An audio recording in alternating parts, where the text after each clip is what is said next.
Hello everyone, मैं हर्षित वापस से आप सबका स्वागत करता हूं वर्चुअल शिक्षा के इस यूट्यूब चैनल पे। हमारा लास्ट वीडियो जो था, इस वीडियो के पहले, वो पूरी तरीके से फोकस था वन शॉट कंजम्पशन थ्योरी पे, जहां पर हम लोगों ने कंजम्पशन थ्योरी में जितनी भी चीज़ें थी, चाहे वो यूटिलिटी का अप्रोच था, चाहे वो डिमांड की थ्योरी थी, ये सारी चीज़ें हम लोगों ने पढ़ी थी। आज जो हमारा नेक्स्ट वन शॉट है, ये वन शॉट वीडियो है, ये प्रोडक्शन थ्योरी पे बेस्ड है, जहां पर हम कुछ 4 चैप्टर्स के बारे में बात करने के लिए आए। माइक्रो के 4 चैप्टर्स कौन कौन से? Producers equilibrium, theory of supply, theory of market या फॉर्म्स ऑफ मार्केट आप कहते हैं, इसके अलावा मार्केट इक्विलिब्रियम। इन 4 चैप्टर्स के बारे में हम लोग यहां पर डिस्कस करेंगे। ठीक है, तो पहला चैप्टर हमारा क्या है? तो पहला चैप्टर है हमारा producers equilibrium. Producers equilibrium. Producers equilibrium. अब प्रोड्यूसर्स इक्विलिब्रियम क्या होता है? प्रोड्यूसर्स इक्विलिब्रियम क्या होता है? तो हम जब प्रोड्यूसर्स इक्विलिब्रियम टर्म इस्तेमाल करते हैं, तो ऐसा ही एक टर्म हम लोगों ने कंजम्पशन थ्योरी में इस्तेमाल किया था, जब हम कहते थे कंज्यूमर्स इक्विलिब्रियम। तो कंज्यूमर्स इक्विलिब्रियम क्या था? जहां पर एक कंज्यूमर मैक्सिमम सेटिस्फेक्शन में रहता था। प्रोड्यूसर्स इक्विलिब्रियम क्या होगा? जहां पर एक प्रोड्यूसर मैक्सिमम सेटिस्फेक्शन में रहेगा। अब एक प्रोड्यूसर मैक्सिमम सेटिस्फेक्शन में कब रह सकता है? जब उसकी प्रॉफिट मैक्सिमम हो जाए। प्रोड्यूसर मैक्सिमम सेटिस्फेक्शन में कब रह सकता है? जब उसका प्रॉफिट क्या हो जाए? मैक्सिमम हो जाए। बात समझ में आ गई? तो यानी कि बात यहां से आई कि प्रोड्यूसर्स इक्विलिब्रियम तभी होगा जब प्रॉफिट मैक्सिमाइजेशन हो जाए। प्रॉफिट मैक्सिमाइजेशन हो जाए। अब प्रॉफिट मैक्सिमाइजेशन कब होगा? प्रॉफिट मैक्सिमाइजेशन कब होगा? तो हम अगर इसको एक कहें कि ये एक प्रोडक्ट है, इस प्रोडक्ट को बनाने के लिए क्या होगा? कुछ खर्च करना पड़ेगा। यानी जो खर्च करना पड़ेगा उसी को हम लोग इंग्लिश में क्या कह देते हैं? कॉस्ट लगानी पड़ेगी। इसको प्रोड्यूस करने के लिए हमको क्या करना पड़ेगा? कुछ कॉस्ट लगानी पड़ेगी। फिर ये बन के जाएगा मार्केट में। इसको बेचने वाला कोई होगा, जो बेचेगा वो इसको सेल करके रेवेन्यू कमाएगा। तो यहां से 2 शब्द क्या आ जाते हैं? एक शब्द आ जाता है कॉस्ट और एक शब्द क्या आ जाता है? रेवेन्यू। कॉस्ट और रेवेन्यू। यानी कि अगर एक गुड्स एंड सर्विसेज हैं, गुड्स एंड सर्विसेज को बनाने के लिए कॉस्ट लगा। इस गुड्स एंड सर्विसेज के बन जाने के बाद जब इसको सेल किया तो हमको क्या मिली? तो रेवेन्यू मिली। क्लियर है बात? अब कॉस्ट ज्यादा लग जाए, रेवेन्यू ज्यादा लग जाए, कॉस्ट कम लग जाए, रेवेन्यू कम लग जाए, ऐसा कौन सा केस हो जिससे कि एक प्रोड्यूसर को मैक्सिमम सेटिस्फेक्शन मिले, यही सोचने की जरूरत है। तो कितनी आम बात है, कितनी इजी बात है कि जब भी सेल करने पर रेवेन्यू ज्यादा आए और कॉस्ट जितनी कम हो, उसी समय पे प्रोड्यूसर क्या होगा? मैक्सिमम सेटिस्फेक्शन में होगा। तो हम ये कह सकते हैं कि जो प्रॉफिट है वो डिफरेंस है किस चीज का? Total revenue minus total cost का। इस पेन को बनाने की जो लागत है, इस पेन को बनाने की जो कॉस्ट है, उसका डिफरेंस हम किससे ले रहे हैं? जो इसको सेल करने के बाद जितना रेवेन्यू आ रहा है, जितना सेल करने के बाद रेवेन्यू आ रहा है। तो टोटल रेवेन्यू में जब हम टोटल कॉस्ट को माइनस कर रहे हैं, तो हमको जो डिफरेंस मिल रहा है उसी को हम प्रॉफिट कह रहे हैं, और इसी को हम इकोनॉमिक्स की भाषा में पाई से रिप्रेजेंट करते हैं। ठीक है ना? पाई से रिप्रेजेंट करते हैं। तो pi is equal to TR minus TC। कब होगा प्रॉफिट मैक्सिमाइजेशन? जब TR और TC के डिफरेंस का गैप मैक्सिमम होगा। TR TC के गैप का डिफरेंस क्या होगा? मैक्सिमम होगा। उस समय एक प्रोड्यूसर क्या होगा? मैक्सिमम सेटिस्फेक्शन में होगा। बात समझ में आ गई? उस समय एक प्रोड्यूसर क्या होगा? मैक्सिमम सेटिस्फेक्शन में होगा। अब ये बात क्लियर हो गई। अब यहां से कुछ टर्म्स और आते हैं। एक टर्म आता है जिसको हम लोग कहते हैं इकोनॉमिक प्रॉफिट। एक टर्म होता है, इसको हम कहते हैं इकोनॉमिक प्रॉफिट। इकोनॉमिक प्रॉफिट का मतलब क्या हो गया? एक टर्म आता है, इसको हम लोग कहते हैं इकोनॉमिक प्रॉफिट। इकोनॉमिक प्रॉफिट का मतलब क्या हो गया? अच्छा, इकोनॉमिक प्रॉफिट क्या है, इसको समझने से पहले एक और टर्म आता है जिसको हम लोग कहते हैं अकाउंटिंग प्रॉफिट। Accounting profit. एक होता है इकोनॉमिक प्रॉफिट और एक होता है अकाउंटिंग प्रॉफिट। ठीक है ना? इन दोनों टर्म्स को समझना है। इन दोनों टर्म्स को समझने के लिए हम ये समझते हैं पहले कि कॉस्ट में एक पार्ट होता है, इसको हम कहते हैं इंप्लिसिट कॉस्ट। क्या कहते हैं? Implicit cost. और एक होता है, इसको हम कहते हैं explicit cost. Explicit cost. Explicit cost का मतलब या इंप्लिसिट कॉस्ट का मतलब क्या है? जैसे मैं एग्जांपल दे दूं कि मान लीजिए जिस रूम में मैं वीडियो बना रहा हूं, वो रूम जो है अगर मैं रेंट पर लेके काम कर रहा हूं, तो मुझे उसको रेंट के रूप में कुछ पेमेंट करना होगा। अगर मैं उसको पे कर रहा हूं तो वो मेरी एक्सप्लिसिट कॉस्ट है, यानी ये मेरी सेल्फ ओन्ड प्रॉपर्टी नहीं है। मैं क्या कर रहा हूं, मैं इसको सेल्फ बियर नहीं कर रहा हूं। जो यहां पर क्या हो रही है, जो यहां का रेंट आ रहा है, मैं उसको पे कर रहा हूं, तो वो वाली कॉस्ट एक्सप्लिसिट कॉस्ट हो गई। लेकिन अगर ये रूम मेरा ही है तो ये रेंट मुझे किसी को देने की जरूरत नहीं है, वो मैं सेल्फ ओन कर रहा हूं, तो उसको हम इंप्लिसिट कॉस्ट कहते हैं। आपको बात समझ में आ गई? इंप्लिसिट कॉस्ट का मतलब जब हम सेल्फ ओन्ड की बात करते हैं, और एक्सप्लिसिट का मतलब जब हम उसको कहीं पे कर रहे हैं। ठीक है ना? अब अकाउंटिंग कॉस्ट एक एक्सप्लिसिट कॉस्ट होती है। अकाउंटिंग कॉस्ट की जब हम बात करते हैं तो हम कहते हैं accounting cost is explicit cost. Accounting cost क्या है? एक एक्सप्लिसिट कॉस्ट है। लेकिन जब हम इकोनॉमिक कॉस्ट की बात करते हैं, इकोनॉमिक प्रॉफिट या कॉस्ट की बात करते हैं, तो हम कहते हैं कि ये इंप्लिसिट प्लस एक्सप्लिसिट दोनों है। Implicit cost plus explicit cost दोनों है। अब देखिए, ये जो मैं बात बता रहा हूं, ये एक्सप्लिसिट कॉस्ट एक अकाउंटिंग प्रॉफिट टर्म से अच्छा टर्म क्या यूज करेंगे हम? अकाउंटिंग कॉस्ट है। ये implicit cost plus explicit cost economic cost है। तो प्रॉफिट क्या होगा? तो टोटल रेवेन्यू में से जब हम माइनस करेंगे सिर्फ एक्सप्लिसिट कॉस्ट को, तो हमको अकाउंटिंग प्रॉफिट मिलेगी। और जब हम टोटल रेवेन्यू में से implicit cost plus explicit cost दोनों को माइनस करेंगे, तब हमको इकोनॉमिक प्रॉफिट मिलेगी। बोलिए, कंसेप्ट क्लियर है? एकदम इजी भाषा में, इससे आसान भाषा नहीं होगी। ठीक है ना? आपको क्या समझ में आया? Implicit cost, explicit cost, accounting cost.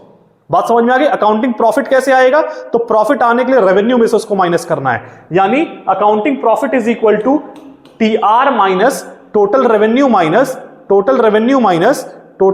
Minus explicit cost. ठीक है ना? और जब हम बात करेंगे किसकी? इकोनॉमिक प्रॉफिट की, तो हम कहेंगे टोटल रेवेन्यू माइनस ये दोनों ही कॉस्ट का सम। बात समझ में आ गई? Total revenue minus explicit cost plus implicit cost. Clear हो गई बात? ठीक है। अब यहां से आगे चलते हैं। कुछ और टर्म्स आते हैं, जैसे एक आता है हमारा, जब हम लोग प्रॉफिट की बात करते हैं तो एक होता है हमारा एबनॉर्मल प्रॉफिट।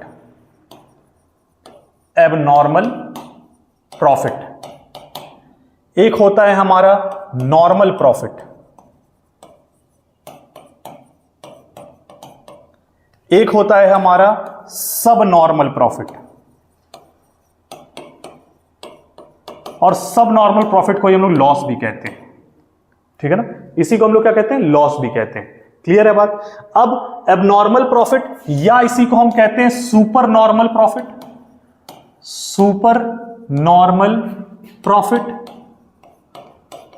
ठीक है? सुपर नॉर्मल प्रॉफिट या एबनॉर्मल प्रॉफिट क्या है? तो अगर मैं इसको लिखूं तो ये होगा क्या? सोचिए, जब टीआर क्या हो जाए? ग्रेटर हो जाए टीसी से। क्यों? एबनॉर्मल प्रॉफिट या सुपर नॉर्मल प्रॉफिट कब मिलेगा आपको? जब आपका total revenue greater than total cost हो जाए। टोटल रेवेन्यू यानी जो मैं सेल कर रहा हूं, उससे जो रेवेन्यू आ रही है वो ज्यादा हो जाए जो मैं कॉस्ट लगा रहा हूं उसके कंपैरेटिवली। क्लियर है बात? जब हम नॉर्मल प्रॉफिट टर्म इस्तेमाल करते हैं तो हम यहां कहते हैं कि जब हमारा टोटल रेवेन्यू और टोटल कॉस्ट क्या हो जाए? इक्वल हो जाए। अब ये मत कहिए कि प्रॉफिट टर्म छुपा हुआ है। इसमें कहने का मतलब यह है कि जब एक producer no profit no loss की कंडीशन में है तो उसको नॉर्मल प्रॉफिट की कंडीशन कहते हैं। नो प्रॉफिट नो लॉस की कंडीशन में है तो उसको नॉर्मल प्रॉफिट कहते हैं। तो जितना टीआर था उतना ही टीसी था, तो नो प्रॉफिट नो लॉस की कंडीशन आ गई। ठीक है? अब जब हम कहते हैं लॉस या सब नॉर्मल प्रॉफिट की बात करते हैं तो वहां पर टीआर जो होता है वो कम हो जाता है टीसी से। अब लॉस तभी तो होगा जब रेवेन्यू कम हो जाए कॉस्ट से। क्लियर है बात? अब इसमें कोई डाउट नहीं है। ठीक है ना? तो ये तीन केस हैं, आपके बुक में भी लिखे हुए हैं। ठीक है ना? नेक्स्ट टॉपिक पे चलते हैं। इसके बाद टॉपिक क्या है? अब इसके सबसे बड़ा टॉपिक तो यही है ना कि प्रोड्यूसर इक्विलिब्रियम में कब होगा। एक जो प्रोड्यूसर है वो इक्विलिब्रियम में कब होगा। तो एक प्रोड्यूसर इक्विलिब्रियम में कब होगा, कैसे होगा, ये जानने के लिए कुछ अप्रोचेस का इस्तेमाल किया जाता है। एक होता है जिसको हम कहते हैं टीआरटीसी अप्रोच, जो अभी हम लोग टीआरटीसी देख रहे थे, टोटल रेवेन्यू टोटल कॉस्ट। एक होता है एमआरएमसी अप्रोच, जिसमें मार्जिनल रेवेन्यू और मार्जिनल कॉस्ट अप्रोच से उसको समझते हैं। हमारे सिलेबस में हमको सिर्फ एमआरएमसी अप्रोच समझना है, हमको टीआरटीसी अप्रोच नहीं समझना है। ठीक है बात। अब इसको समझने की कोशिश करते हैं कि यहां पर हम किसकी बात करने वाले हैं, हम एमआरएमसी अप्रोच की बात करने वाले हैं, एमआरएमसी अप्रोच की बात करने वाले हैं। अब इस एमआरएमसी अप्रोच में कुछ कंडीशंस होंगी। क्या कंडीशंस है इक्विलिब्रियम होने की? एमआरएमसी अप्रोच में इक्विलिब्रियम की कंडीशन क्या है? तो पहली कंडीशन यह है कि एमआर को एमसी के इक्वल होना पड़ेगा। पहली कंडीशन क्या है कि MR should be equal to MC. Second condition क्या है? सेकेंड कंडीशन है कि MC should be rising after intersecting MR. MC should be rising after intersecting MR. बात समझ में आ गई? MR को इंटरसेक्ट करते हुए MC को राइज करता हुआ दिखना जरूरी है। ठीक है ना? अभी ग्राफ में इस चीज को देखेंगे। और एक और कंडीशन आती है जहां पर कहते हैं AR greater than equal to average variable cost होना चाहिए। उसको थोड़ी देर बाद के लिए चल रहे हैं। ठीक है ना? अभी हमको ये दो कंडीशंस एकदम क्या रखनी है, एकदम याद रखनी है कि एमआर एमसी अप्रोच के दो कंडीशंस क्या हैं? MR should be equal to MC and MC should be rising after intersecting MR. चलिए, अब आपको पता है कि मार्केट दो तरह का होता है। मार्केट कितने तरह का होता है? दो तरह का। एक होता है जिसको हम कहते हैं परफेक्ट मार्केट या परफेक्ट कॉम्पिटिटिव मार्केट, और एक होता है जिसको हम लोग कहते हैं इम्परफेक्ट मार्केट, इम्परफेक्ट मार्केट या इम्परफेक्ट कॉम्पिटिटिव मार्केट। ठीक है ना? अब परफेक्ट मार्केट और इम्परफेक्ट मार्केट किसको कहेंगे? तो हमने सीखा है क्या कि परफेक्ट मार्केट वो है जहां पर प्राइस कांस्टेंट है, जहां पर प्राइस क्या है? कांस्टेंट है। अब क्यों है, कैसे है? ठीक है ना? परफेक्ट मार्केट में प्राइस क्या होती है? कांस्टेंट होती है। ये उसका एक फीचर भी है, हम इस बात को अभी समझेंगे। ठीक है ना? अभी देखिए कैसे प्राइस उसका कांस्टेंट है, फिर आगे देखते हैं। इम्परफेक्ट मार्केट में क्या होगी? प्राइस बढ़ेगी या तो घटेगी, यानी हम कहें ये चेंज होगी। ये क्या होगी? चेंज होगी। ठीक है? अब इम्परफेक्ट मार्केट की बात हमको अपने सिलेबस में ना मात्र करनी है, आपके बुक में भी देखेंगे तो नहीं है। हमको बात मेनली इस चैप्टर में किसकी करनी है? परफेक्ट मार्केट की बात करनी है। आगे चले परफेक्ट मार्केट की तरफ। तो परफेक्ट मार्केट का मतलब हुआ कि जैसे देखिए, एक होता है इंडस्ट्री और एक होता है फर्म। इंडस्ट्री और फर्म। इंडस्ट्री और फर्म में क्या अंतर है कि कई सारी फर्म्स मिलके एक इंडस्ट्री बनाती हैं। फर्म और इंडस्ट्री में क्या डिफरेंस है? बेसिकली कि एक इंडस्ट्री क्या है? एक ब्रॉडर कॉन्सेप्ट आप कह लीजिए, और फर्म क्या है? एक नैरोअर कॉन्सेप्ट है। ठीक है ना? एक इंडस्ट्री की एक यूनिट फर्म है। ठीक है ना? इंडस्ट्री की एक यूनिट फर्म है, यानी कि बहुत सारे फर्म मिलकर क्या बनाते होंगे? इंडस्ट्री बनाते होंगे। होता क्या है असलियत में कि इंडस्ट्री में यहां पर आप जान गए हैं कि प्राइस होता है, यहां पर क्वांटिटी होती है। ये X axis, origin Y. Industry में एक डिमांड फोर्स काम कर रहा होता है, और आपको ये पता है कि डिमांड फोर्स क्या होता है? स्लोपिंग डाउनवर्ड होता है। ठीक है ना? सप्लाई फोर्स काम कर रहा होता है, जो क्या होता है? स्लोपिंग अपवर्ड्स होता है। अब ये डिमांड फोर्स और सप्लाई फोर्स एक पॉइंट ई पे इंटरसेक्ट करते हैं, एक पॉइंट ई पे इंटरसेक्ट करते हैं। जहां पर ये इंटरसेक्शन होता है वहीं से मार्केट का प्राइस तय होता है। वहीं से क्या तय होता है? मार्केट की प्राइस तय होती है। तो अगर आपसे पूछा जाए कि प्राइस का डिटर्मिनेशन कैसे होता है, तो प्राइस का determination by the intersection of demand and supply forces होता है। डिमांड एंड सप्लाई फोर्सेस को दो वर्ड में क्या कहते हैं? Market forces. इन्हीं को हम क्या कहते हैं? Market forces. यानी intersection of demand and supply forces क्या करते हैं? डिटरमाइन करते हैं प्राइसेस ऑफ अ कमोडिटी। बात समझ में आ गई? अब ये इंडस्ट्री है, ये एक बड़ी यूनिट है, इस बड़ी यूनिट ने प्राइस तय कर दिया कि प्राइस ओपी होगी। प्राइस क्या होगी? ओपी होगी। अब ये इंडस्ट्री ये मैसेज फर्म के पास भेजेगी कि फर्म सुनो, यही प्राइस रखनी है, जो प्राइस इंडस्ट्री डिमांड और सप्लाई फोर्स के इंटरसेक्शन से तय की है, वही प्राइस फर्म तुमको आगे लेकर के उस कमोडिटी को चलना है। तो यहीं से ये प्राइस तय हुई और प्राइस यहां भी क्या हो गई? ओपी पहले ही तय हो गई। बात समझ में आ गई? यहां पर पहले ही तय हो गई। ठीक है, जब हम परफेक्ट मार्केट की बात करते हैं, तो हम क्या देखते हैं? जिन लोगों ने रेवेन्यू पढ़ा है उनको ज्यादा समझ में आ रहा होगा, जिन्होंने नहीं पढ़ा है वो बस सुन ले मेरी बात को। क्या कह रहा हूं मैं कि एक टर्म होता है total revenue. Total revenue perfect market में एक कांस्टेंट रेट से इंक्रीज करता है। कांस्टेंट रेट से क्या होता है? इंक्रीज करता है।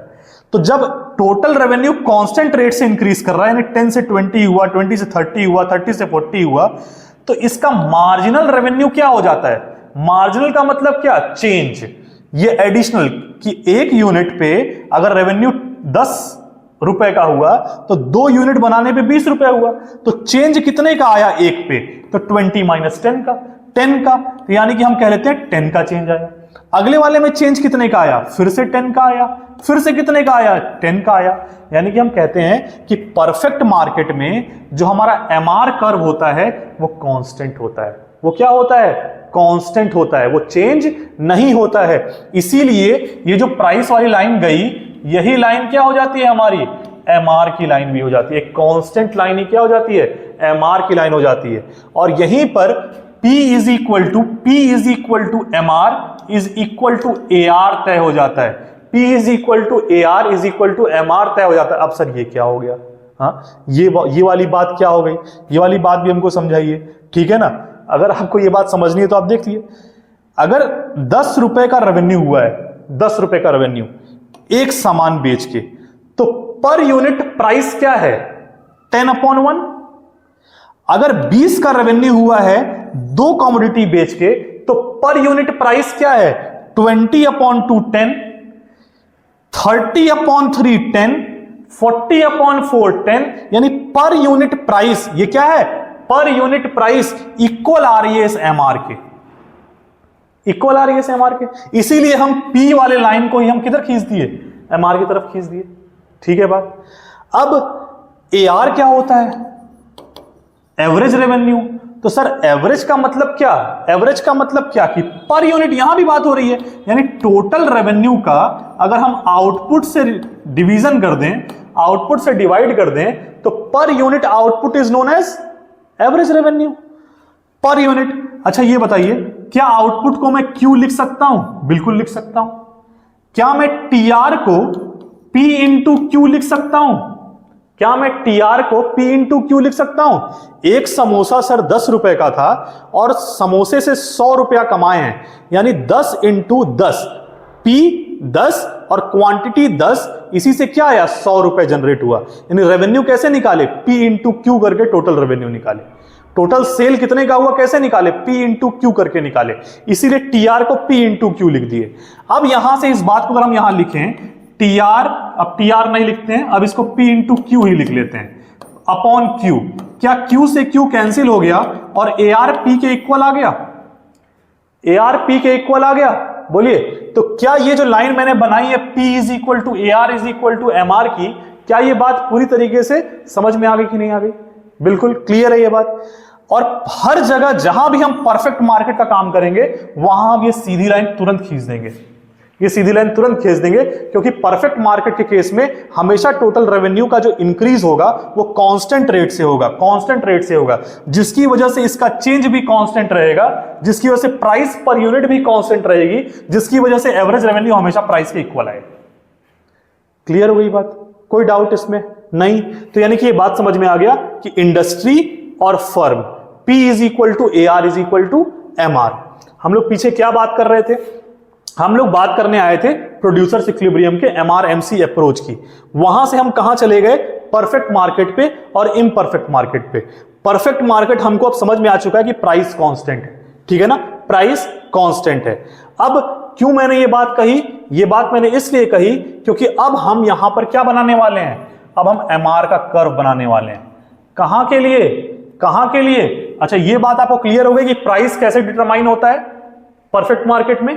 क्लियर हो गई बात, प्राइस कैसे डिटरमाइन होता है, क्लियर हो गई बात। अब इसके आगे हम लोग जो MRMC अप्रोच पढ़ रहे हैं उसमें आपको क्लियर हो गया कि एमआर कर्व कैसा होगा परफेक्ट मार्केट में, एमआर कर्व कैसा होगा परफेक्ट मार्केट में। तो अब अगर हम ऐसी एक लाइन खींच दें जिसको हम P is equal to AR is equal to MR बोल दें, तो अब आपको कोई समस्या नहीं है, अब आपको इस बात से कोई समस्या नहीं है, ठीक है ना। लेकिन आप क्या कहे कि MR is equal to MC होना चाहिए sir, MR is equal to MC होना चाहिए। बताइए मार्जिनल कॉस्ट का शेप कैसा होता है? मार्जिनल कॉस्ट का शेप कॉस्ट चैप्टर पढ़ के आए हैं, कॉस्ट चैप्टर में आपने क्या पढ़ा कि मार्जिनल कॉस्ट का शेप यू शेप होता है, ठीक है ना, यू शेप होता है। वो पूरा यू नहीं बट फिर भी ऐसा कुछ शेप होता है। इसी को हम क्या कह दिए, मान लीजिए MC कह दिए, इसी को हम क्या कह दिए, मार्जिनल कॉस्ट कह दिए, ठीक है। अब सर ये वाला जो कर्व है, ये वाला कर्व जो MC कर्व है, ये एक बार यहां इंटरसेक्ट हो रहा है और एक बार यहां इंटरसेक्ट हो रहा है, यानी कि यहां पर भी MR is equal to MC है और यहां पर भी MR is equal to MC है। तो सर इक्विलिब्रियम कहां होगा? तो सेकंड कंडीशन मैंने क्या बोली थी कि MC must be rising, MC को क्या होना चाहिए, मस्ट बी राइजिंग होना चाहिए। यहां पर MC फॉल कर रहा है लेकिन यहां पर MC राइज कर रहा है, यानी ये वाला पॉइंट इक्विलिब्रियम पॉइंट हो गया। अब सवाल उठता है क्यों ये वाला नहीं, क्यों ये वाला, ये भी सवाल है। तो मान लीजिए कि इस वाले पॉइंट पे कुछ Q1 आउटपुट प्रोड्यूस हुआ है, OQ1 आउटपुट प्रोड्यूस हुआ है। इस पॉइंट पर क्या एक प्रोड्यूसर कोई भी प्रॉफिट या लॉस देख रहा है क्या? यही उसका कर्व रेवेन्यू का भी है, यही उसका कर्व कॉस्ट का भी है। तो नो प्रॉफिट नो लॉस, उसको तो कुछ मिला ही नहीं। लेकिन अगर वो एक और आउटपुट प्रोड्यूस कर दे Q2, तो जैसे ही वो Q2 आउटपुट प्रोड्यूस कर रहा है तुरंत वो क्या देख रहा है अब कि उसकी कॉस्ट कम हो गई और उसकी रेवेन्यू ऊपर है। यानी कि वो क्या Q1 पे प्रोड्यूस करके रुक जाएगा? नहीं रुकेगा, वो कहेगा Q2 भी प्रोड्यूस करेंगे। वो फिर क्या कहेगा कि नहीं अभी Q3 प्रोड्यूस करके देखते हैं, तो Q3 भी प्रोड्यूस किया तो अभी भी उसको प्रॉफिट मिल रहा है। फिर वो कहा कि इतने पे क्यों रुकें, Q4 भी प्रोड्यूस कर लेते हैं, तो Q4 भी प्रोड्यूस किया तो अब वो क्या देखा, अब वो ये देखा कि इस मार्केट का जितना प्रॉफिट वाला पार्ट था वो सब ले चुका है और अब वो वापस से नॉर्मल प्रॉफिट की तरफ आ गया है। यानी अब वो Q5 प्रोड्यूस नहीं करेगा, Q5 प्रोड्यूस करेगा तो क्या होगा कि अब वो कॉस्ट ज्यादा देगा और रेवेन्यू कम उसको मिलेगी, तो वो लॉस की कंडीशन में चला जाएगा। इसीलिए एक प्रोड्यूसर Q4 पे अपने आप को क्या समझेगा कि हम यहीं पर मैक्सिमम सेटिस्फेक्शन में हैं, मैक्सिमम सेटिस्फेक्शन में हैं, और इसीलिए यहीं पर एक प्रोड्यूसर क्या होगा, इक्विलिब्रियम में होगा। इसीलिए एक प्रोड्यूसर वहां पर क्या होगा, इक्विलिब्रियम में होगा। तो क्या वो दोनों बात जो मैंने लिखी थी, दो कंडीशंस लिखे थे, वो अप्रोचेस का समझ में आ गया? पहला कंडीशन क्या कि MR MC के इक्वल होना चाहिए, तो सवाल उठा कि यहां भी इक्वल है, यहां भी इक्वल है, तो इसी के लिए दूसरी कंडीशन लिखी गई कि MC मस्ट बी राइजिंग, ठीक है ना, MC must be rising after intersecting MR। MR को इंटरसेक्ट करने के बाद भी MC क्या होना चाहिए, राइज करता हुआ होना चाहिए। यहां राइज करता हुआ नहीं है, यहां राइज करता हुआ है।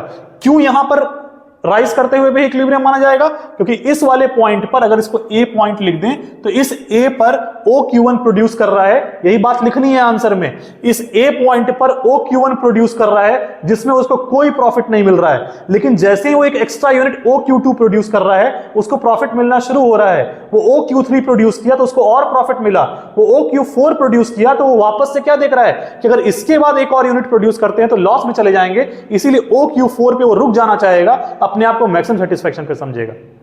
बात समझ में आ गई? क्लियर हो गई बात? ये हमको क्या समझ में आ गया, MRMC अप्रोच समझ में आ गया। एक और अप्रोच होता है इसका TRTC अप्रोच, लेकिन ये हमारे सिलेबस का पार्ट नहीं है तो हम अभी उसके बारे में बात नहीं करेंगे, ठीक है ना। चलिए, तो ये आपको क्लियर हो गई बात। अच्छा, अगर इम्परफेक्ट मार्केट आता है तो क्या हो जाएगा, इम्परफेक्ट मार्केट आता है तो क्या हो जाएगा? इम्परफेक्ट मार्केट में क्या होता है, हाँ, इम्परफेक्ट मार्केट में AR, ये AR का कर्व नीचे आता हुआ हो जाता है। क्यों हो जाता है सर, AR का कर्व नीचे आता हुआ क्यों हो जाता है, जरा सोचिए। हाँ, AR का कर्व नीचे आता हुआ इसलिए हो जाता है क्योंकि अब TR जो है वो कांस्टेंट रेट से इंक्रीज नहीं कर रहा होता है, ठीक है ना, जिसकी वजह से MR भी उस तरीके से नहीं कांस्टेंट नहीं रहेगा, एमआर में भी चेंज आएगी। इम्परफेक्ट मार्केट ही असलियत में रियल मार्केट है, असली मार्केट है, जिसमें हम लोग इम्परफेक्ट मार्केट का आपने नाम सुना होगा, मैं अभी आगे पढ़ाने वाला हूं, नाम सुना होगा आपने। हमने सुना है मोनोपोली का नाम, जिसको हिंदी में कहते हैं एकाधिकार, हाँ, monopoly, railway of India, monopoly, हाँ। फिर हम लोग कहते हैं मोनोपोलिस्टिक कंपटीशन। मोनोपोलिस्टिक कंपटीशन का मतलब जहां पर कुछ large number of buyers and sellers हों, लेकिन प्रोडक्ट डिफरेंशिएटेड हों। ये देखिए मेरा पेन जिसमें सिर्फ इधर से लिख सकते हैं, तो दूसरा वाला ब्रांड आ गया, इधर से भी लिखेंगे हमारे में, यानी डिफरेंशिएटेड प्रोडक्ट, कुछ अलग दिखा रहे हैं। 3 पंखे वाले फैन में है, एक आया कहा कि नहीं मेरे पास 4 पंखे हैं, जहां पर 4 पंखी होंगी, ठीक है ना, यानी डिफरेंशिएटेड प्रोडक्ट्स, ठीक है ना। सोप्स के ब्रांड्स हो गए कि हमारे में आप करेंगे तो आप थोड़े से गोरे होंगे, उसमें आप करेंगे तो बहुत ज्यादा कुछ हो जाएगा, रहने दीजिए, ठीक है ना। बात समझ में आ गई? यानी कि क्या समझ में आया, इम्परफेक्ट मार्केट परफेक्ट मार्केट से अलग है और यही असली मार्केट है। अब आप सोचिए कि आप जब कोई सामान खरीदने जाते हैं, मैं पर यूनिट प्राइस की बात कर रहा हूं, जब आप सामान खरीदने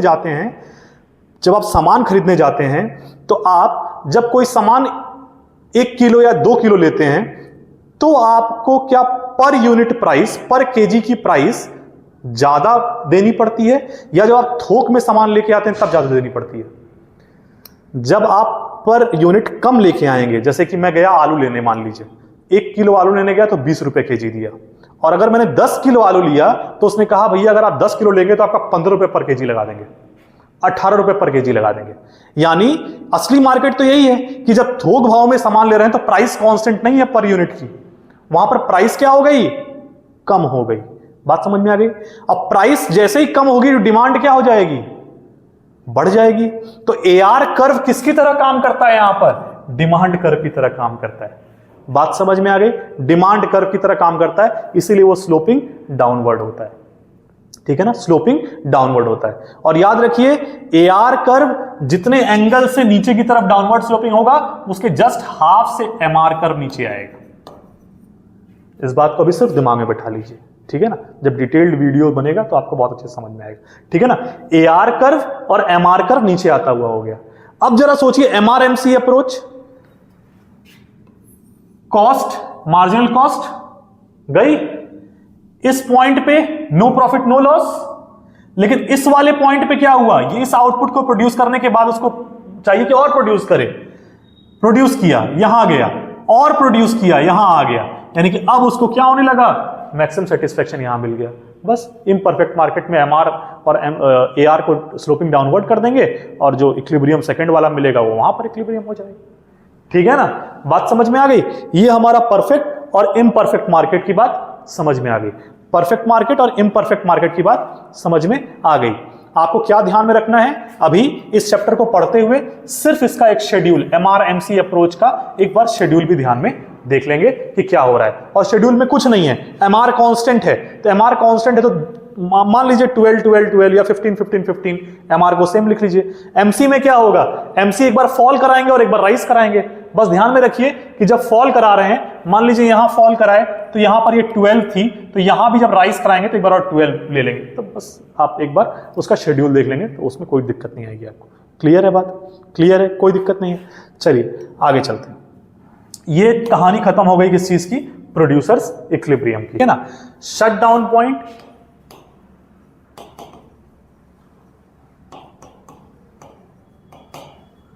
और ब्रेक इवन पॉइंट।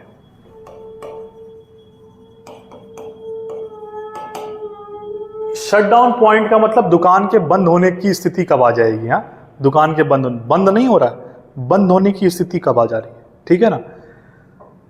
तो जो टोटल रेवेन्यू होता है वो इक्वल हो जाए किसके, टोटल वेरिएबल कॉस्ट के। किसके इक्वल हो जाए, टोटल वेरिएबल कॉस्ट के, ठीक है ना, टोटल वेरिएबल कॉस्ट के। अच्छा, अगर टोटल रेवेन्यू, क्योंकि हम लोग को नहीं पता कि टोटल रेवेन्यू का शेप कैसा है, हम लोग भूल गए हैं, ये हो गया वो हो गया, ठीक है ना, लेकिन एवरेज कॉस्ट, वेरिएबल कॉस्ट तो पढ़ के भी आए थे, ठीक है ना।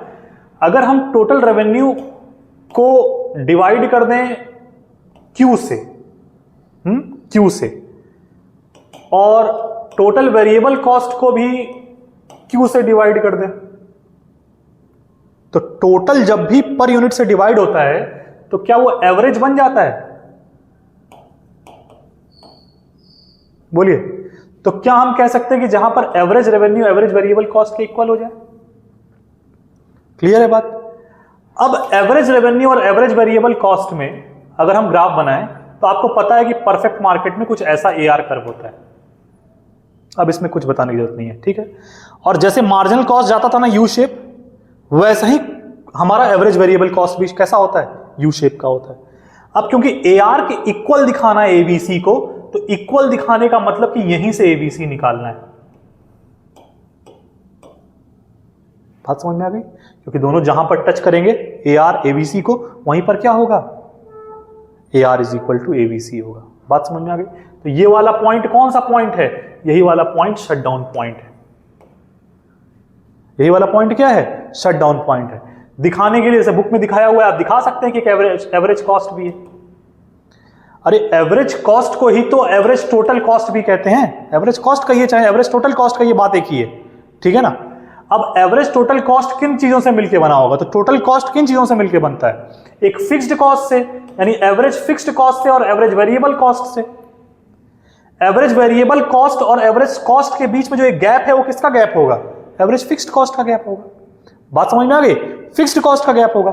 इतना नहीं समझना है, बस हमको सिंपल क्या समझना है कि जब AR ABC के इक्वल हो जाए या TR TBC के इक्वल हो जाए तो वो शटडाउन पॉइंट की कंडीशन है। ये AR का कर्व है, इसी से टच कराता हुआ हम क्या निकाल देंगे? ABC का कर्व निकाल देंगे। बात खत्म। शटडाउन। ब्रेक इवन पॉइंट क्या है? ब्रेक इवन पॉइंट मतलब जहां पर TR TC के इक्वल हो जाए। अब यहां भी TR अपॉन Q और TC अपॉन Q करेंगे तो क्या मिलेगा? क्या AR is equal to AC मिलेगा? AR is equal to AC मिलेगा। अब अगर ये AR का कर्व है तो आप देख लीजिए कि AC का भी कर्व यू शेप ही होता है, तो ये AC का शेप हो गया। बस वहां से ABC निकल रहा था टच करता हुआ, यहां से एवरेज कॉस्ट निकल रहा है टच करता हुआ। क्योंकि ब्रेक इवन पॉइंट पे क्या होगा? AR AC के इक्वल होगा, TR TC के इक्वल होगा, और शटडाउन पॉइंट पे क्या होगा? TR TBC के इक्वल होगा या AR ABC के इक्वल होगा। क्लियर है? ये दो टर्म्स थे, आप चाहे तो देख सकते हैं इसको, ठीक है ना। आप इसको बना लीजिएगा। चलिए, ये चैप्टर अब खत्म हो गया। इस चैप्टर के बाद अब हम नेक्स्ट चैप्टर पे चलते हैं। नेक्स्ट चैप्टर में चलते हैं तो इसमें क्या है, हम लोग बात करते हैं कुछ theory of supply. Theory of supply की। सप्लाई क्या है? तो सप्लाई, अच्छा डिमांड क्या था? तो डिमांड में भी हम लोग कहते थे ना कि डिजायर होनी चाहिए, विलिंगनेस होनी चाहिए, हाँ, एबिलिटी टू परचेज होना चाहिए, किसी चीज को खरीदने की क्षमता भी उस समय होनी चाहिए at a particular point of time. तो यही बात हम सप्लाई के लिए भी कहते हैं कि डिजायर होनी चाहिए, डिजायर होनी चाहिए, या हम कहें विलिंगनेस होनी चाहिए, लेकिन अब परचेज करने की नहीं, सेल करने की। टू सेल, ठीक है ना, क्या करने की? सेल करने की, ठीक है ना। एट डिफरेंट प्राइसेस, अलग अलग कीमतों पर, अलग अलग प्राइसेस पे, एट डिफरेंट प्राइसेस पे उसको सेल करने की, डिजायर या विलिंगनेस, ठीक है ना, at a particular point of time, ठीक है ना। क्लियर हो गई बात? सप्लाई क्या है? अब सप्लाई क्या है के बाद सवाल उठता है कि सप्लाई को इफेक्ट करने वाले फैक्टर्स कौन कौन से हैं। सप्लाई फैक्टर्स, या हम कह लें सप्लाई फंक्शंस, या हम कह लें सप्लाई डिटर्मिनेंट्स, या हम कह लें फैक्टर्स अफेक्टिंग सप्लाई। ये सारी बात क्या है? एक ही है, ठीक है ना। शक्तिमान ही गंगाधर है, ठीक है। सप्लाई फंक्शन, सप्लाई डिटर्मिनेंट्स, या फैक्टर्स अफेक्टिंग सप्लाई। अब सप्लाई को कौन कौन इफेक्ट कर सकता है? एफ फंक्शन, इसके साथ जो भी चीज ब्रैकेट में होती हैं उनके चेंज होने की वजह से सप्लाई चेंज होता है। बात समझ में आ गई? बात समझ में आ गई? यानी ये डिपेंडेंट वेरिएबल है, इनके ऊपर डिपेंडेंट है, यानी ये इंडिपेंडेंट है। अगर ये कहीं से भी चेंज हो गए तो ये चेंज हो जाएगा। बात समझ में आ गई? क्लियर है बात? अब सप्लाई को चेंज करने वाला factor price of a commodity. अगर किसी चीज की प्राइस बढ़ेगी तो सप्लाई भी बढ़ेगी। अगर किसी चीज की प्राइस घटेगी तो सप्लाई भी घटेगी। समझ में आ रही है बात? अरे सर ये क्या बोल रहे हैं आप फालतू बात। हाँ यही होता है। डिमांड में क्या होता था कि आप एक कंज्यूमर थे, आप कंज्यूमर होके जब सोचते थे तो जब किसी चीज की प्राइस बढ़ती थी तो आप डिमांड कम करते थे। लेकिन अब आप प्रोड्यूसर हो गए। आप कौन हैं? आप प्रोड्यूसर हैं। जब आप कोई चीज सेल करेंगे तो आप उसी को ज्यादा सेल करना चाहेंगे जिसकी प्राइस जितनी ज्यादा होगी, आप उसी को उतना प्रोड्यूस करना चाहेंगे। बात समझ में आ गई? तो सप्लाई के केस में क्या होगा कि price directly proportional to quantity supplied होगा। जितना प्राइस ज्यादा उतनी क्वांटिटी सप्लाइड ज्यादा, जितनी प्राइस कम उतना क्वांटिटी सप्लाइड कम। क्लियर है बात? ठीक है। फिर इसके बाद प्राइस के अलावा और क्या फैक्टर्स हैं जो इसको अफेक्ट कर सकते हैं? क्या हम कह सकते हैं कि फैक्टर्स ऑफ प्रोडक्शन, ये क्या नया शब्द आ गया सर? कुछ नया नहीं है। फैक्टर्स ऑफ प्रोडक्शन का मतलब किसी चीज को, किसी प्रोडक्ट को प्रोड्यूस करने के लिए जो हम कॉस्ट लगाते हैं, जिन फैक्टर्स का इस्तेमाल करते हैं, जैसे लैंड का इस्तेमाल करते हैं प्रोडक्ट को प्रोड्यूस करने के लिए। लैंड चाहिए तभी तो वहां मशीन लेके आएंगे, टेक्नोलॉजी लेके आएंगे, तो लैंड। फिर वहां लेबर चाहिए, लैंड, लेबर, वहां पे कैपिटल चाहिए, कुछ पैसा तो लगना चाहिए ना भाई। कैपिटल, एंटरप्रेन्योर, कुछ नए नए इनोवेटिव्स आइडियाज वाले लोग भी होने चाहिए। ठीक है ना? यानी फैक्टर्स ऑफ प्रोडक्शन 4 तरह के होते हैं: लैंड, लेबर, कैपिटल, एंटरप्रेन्योर। ठीक है ना? ये 4 तरह के क्या हो गए? Factors of production. अब आप सोचिए कि ये फैक्टर्स ऑफ प्रोडक्शन को मैं क्या कह रहा हूं? Cost of production. ठीक है ना? अरे लैंड महंगा हो गया तो कॉस्ट महंगी हो गई, फैक्टर ऑफ प्रोडक्शन महंगा हो गया। ठीक है ना? लेबर ज्यादा वेज मांगने लगे तो फैक्टर ऑफ प्रोडक्शन का कॉस्ट ज्यादा हो गया। बात समझ में आ गई? अब अगर कॉस्ट ज्यादा हो जाएगी, फैक्टर ऑफ प्रोडक्शन की cost of factor of production ज्यादा हो जाएगा, तो बताइए सप्लाई ज्यादा होगी कि कम होगी? अगर हमको इस पेन को हम प्रोड्यूसर हैं, ये पेन बनाते हैं, इस पेन को बनाने की कॉस्ट अगर बढ़ जाएगी तो इसकी सप्लाई हमसे क्या हो जाएगी? कम हो जाएगी। बात समझ में आ गई? ठीक है ना? यानी कि हम कह सकते हैं कि फैक्टर ऑफ प्रोडक्शन का जो कॉस्ट है वो इनवर्सली रिलेटेड है सप्लाई से। ठीक है ना बात? फिर इसके आगे चलते हैं। और क्या हो सकता है? क्या टेक्नोलॉजी का रोल है क्या यहां? क्या टेक्नोलॉजी 2 तरह की होती है? एक एडवांस टेक्नोलॉजी, एक आउटडेटेड टेक्नोलॉजी। अगर टेक्नोलॉजी एडवांस हो जाए तो क्या होगा? सप्लाई बढ़ जाएगी। ठीक है ना? क्योंकि एडवांस टेक्नोलॉजी किस चीज के साथ आती है? वेस्टेज को कम करने के साथ आती है। बात समझ में आ गई? हम हाथ से कोई काम कर रहे हैं और कोई मशीन काम कर रही है तो वहां पर मशीन से काम किया हुआ वेस्ट कम निकालता है कई बार, लेकिन हाथ से किए हुए में क्या होगा? हम कितना भी अच्छा हाथ से काम कर रहे हैं लेकिन वहां वेस्ट की क्वांटिटी क्या होती है? ज्यादा होती है। नॉर्मल बात कि एडवांस टेक्नोलॉजी सप्लाई को इंक्रीज करेगी, और अगर टेक्नोलॉजी आउटडेटेड हो चुकी है, पुरानी हो चुकी है, तो अब पुरानी टेक्नोलॉजी क्या करेगी? सप्लाई को स्लो कर देगी, सप्लाई कम हो जाएगी। बात समझ में आ गई? यानी advance technology directly proportional to supply और आउटडेटेड इनवर्सली प्रोपोर्शनल। क्लियर है बात? क्या गवर्नमेंट की पॉलिसीज भी एक इंपॉर्टेंट रोल प्ले करती हैं? क्या सरकार कुछ सब्सिडीज देती है प्रोड्यूसर्स को? हम प्रोड्यूसर हैं और मतलब नहीं है, ठीक है ना, बस ऐसे ही बता रहे हैं। अगर मान लीजिए हम एक प्रोड्यूसर हैं और सरकार चाहती है डिजिटल इंडिया, तो डिजिटल इंडिया के लिए वो चाहती है कि ये जो डिजिटल बोर्ड है इसकी प्रोडक्शन बढ़ जाए, और हम डिजिटल बोर्ड का प्रोडक्शन करते हैं मान लीजिए। ठीक है ना? ठीक है, डिजिटल बोर्ड का प्रोडक्शन करते हैं, तो सरकार हमको सब्सिडी दे रही है और पैसा दे रही है अपने पॉलिसी को क्या कराने के लिए? और तेजी से आगे चलाने के लिए। वो हमको पैसा दे रही है, डिजिटल इंडिया को प्रमोट करना है, उसके लिए वो हमको सब्सिडी दी। वो हमको सब, मान लीजिए कि पैसे नहीं दी तो कुछ और ऐसे चीज दे दी, कुछ ऐसे कॉमोडिटीज में सामान दे दी जो इसके महंगे महंगे क्या कहते हैं हम लोग कि इसको बनाने के लिए कई सारे कॉमोडिटीज का इस्तेमाल किया जाता होगा, असेंबलिंग होती होगी, तो इसमें जो सबसे महंगा वाला आइटम है वो हमको सरकार खुद दे रही है फ्री में, हाँ सब्सिडी में दे रही है। तो वो क्या हो गया? हम इसको और तेजी से बनाना शुरू करेंगे। तो जब सरकार सब्सिडी देगी तो क्या होगा? सप्लाई बढ़ जाएगी। सरकार सब्सिडी बढ़ाएगी तो सप्लाई और बढ़ जाएगी। सरकार सब्सिडी को घटाएगी तो सप्लाई क्या हो जाएगी? कम हो जाएगी। अब सरकार कई तरीके से सब्सिडी देती है, जैसे ITM गीडा, मान लीजिए उसको प्रोडक्शन हब की तरह प्रमोट करना है, तो मान लीजिए कह दी वहां पर कि जितने लोग यहां पर अपनी फर्म लेकर के आएंगे या बिजनेस करने के लिए आएंगे, उनको जो बिजली का बिल है, जो रेट है, उससे हम कम लेंगे। जो रेट चल रहा है मार्केट में, हम उसको उस बिजली के टोटल रेट पे इतना % सब्सिडी देंगे। तो वो सोचेगा कि अगर यहां खोलेंगे तब तो सब्सिडी नहीं मिल रही है, इससे अच्छा वहीं चलो सरकार सब्सिडी दे रही है, सप्लाई बढ़ गई।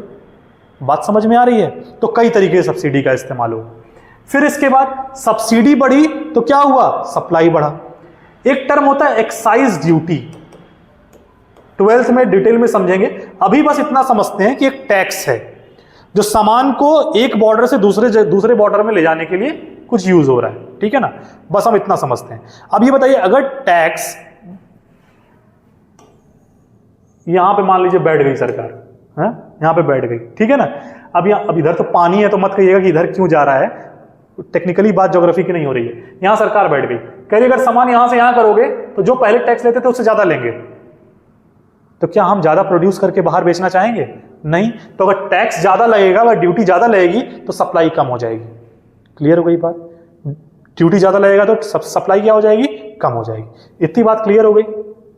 कोई दिक्कत नहीं? सप्लाई फंक्शन, सप्लाई डिटर्मिनेंट्स, कोई डाउट इसमें नहीं। अब इसमें हम सारी बातें लिख सकते हैं कि कौन किसके प्रोपोर्शनल है, कौन किसके इनवर्स है, किसके बढ़ने से क्या हो सकता है, किसके घटने से क्या हो सकता है, ये सारी बात लिख सकते हैं। ठीक है ना, बात समझ में आ गई? फिर इसके आगे चलते हैं।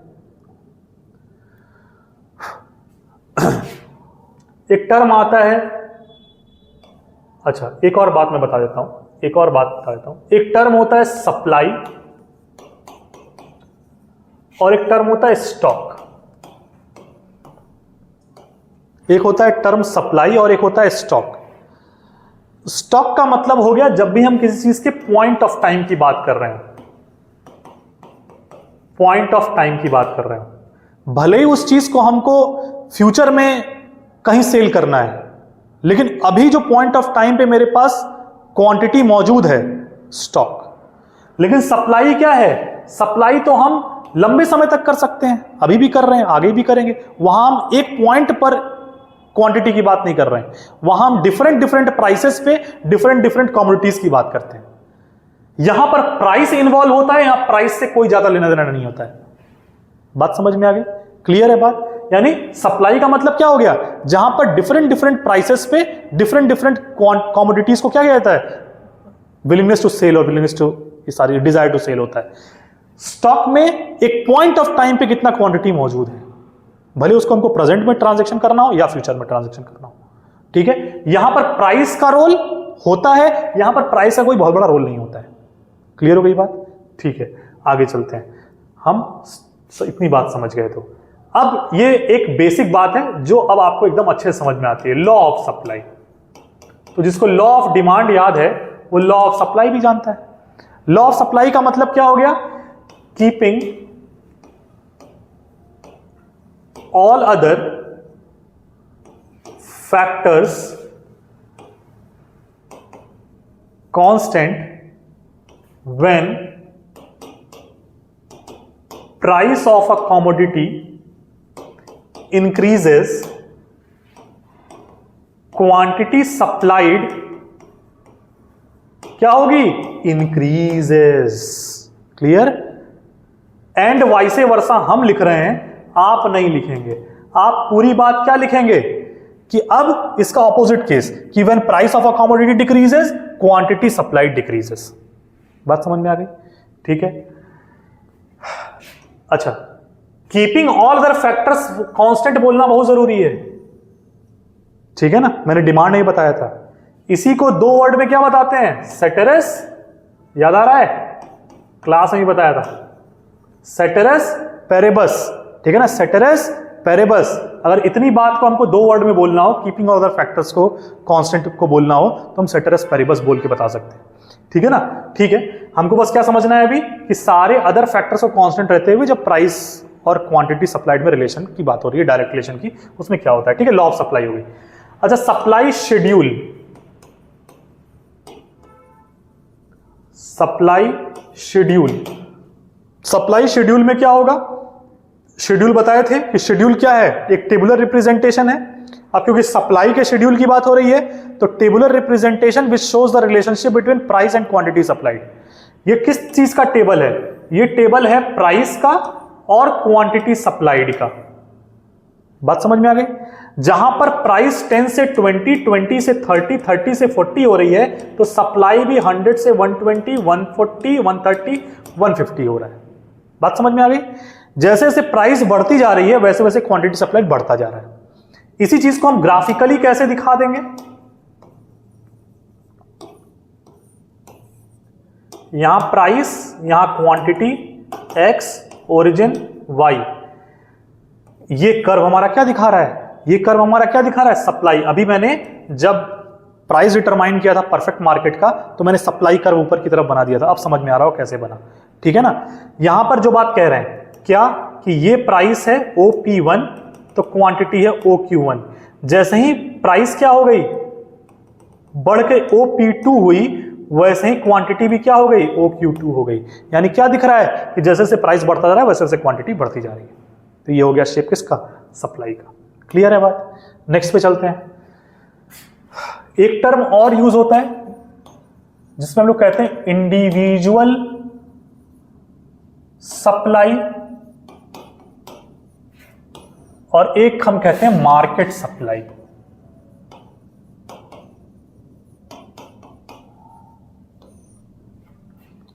इंडिविजुअल सप्लाई का मतलब हो गया कि हम एक इंडिविजुअल हैं, एक इंडिविजुअल किसी एक कमोडिटी को जो सेल कर रहा है उसी को हम इंडिविजुअल सप्लाई कह दिए। मार्केट सप्लाई का मतलब हुआ कि कई सारे लोग एक ही कमोडिटी को जो सेल कर रहे हैं। कमोडिटीज नहीं बढ़ रही हैं, कमोडिटीज सिंगल हैं। हम माइक्रो इकोनॉमिक्स पढ़ रहे हैं।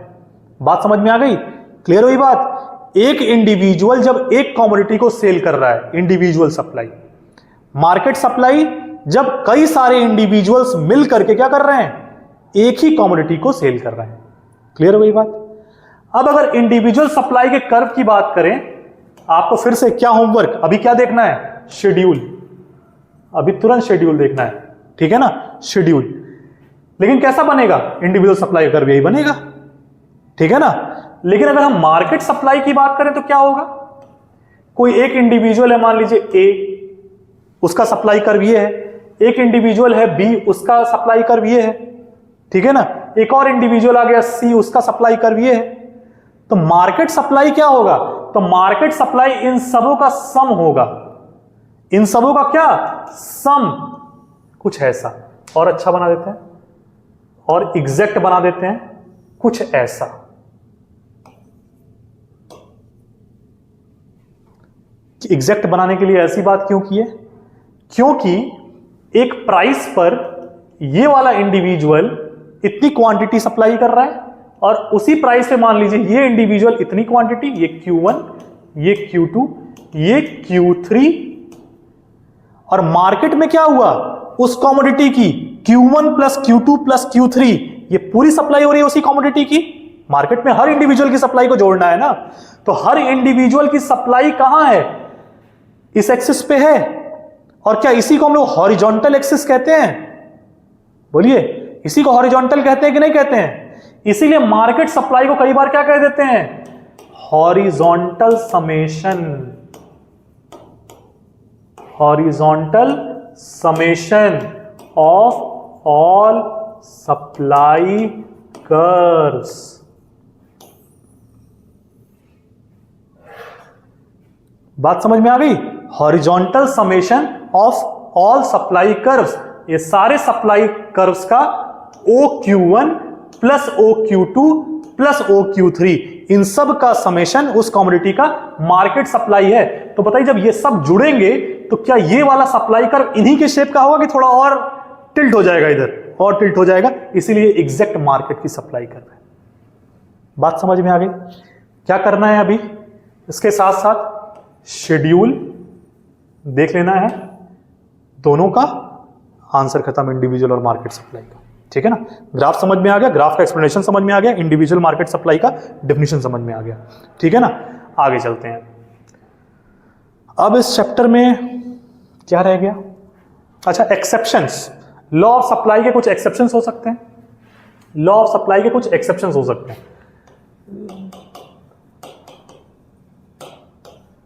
जैसे एग्रीकल्चरल प्रोडक्ट की बात होती है, ठीक है ना, एग्रीकल्चरल प्रोडक्ट्स, या हम कह लें perishable goods, perishable goods, milk मान लीजिए, ठीक है ना। अब एग्रीकल्चरल गुड्स पे ही चलते हैं, ठीक है ना, एग्रीकल्चरल गुड्स पे ही चलते हैं। हाँ, तो एग्रीकल्चरल गुड्स में क्या होगा कि अब एक एरिया है, उस एरिया में मान लीजिए पोटैटो प्रोड्यूस हो रहा है, पोटैटो प्रोड्यूस हो रहा है। अब क्या आप पोटैटो के प्रोडक्शन को किसी तरीके से प्राइस बढ़ा देंगे क्या?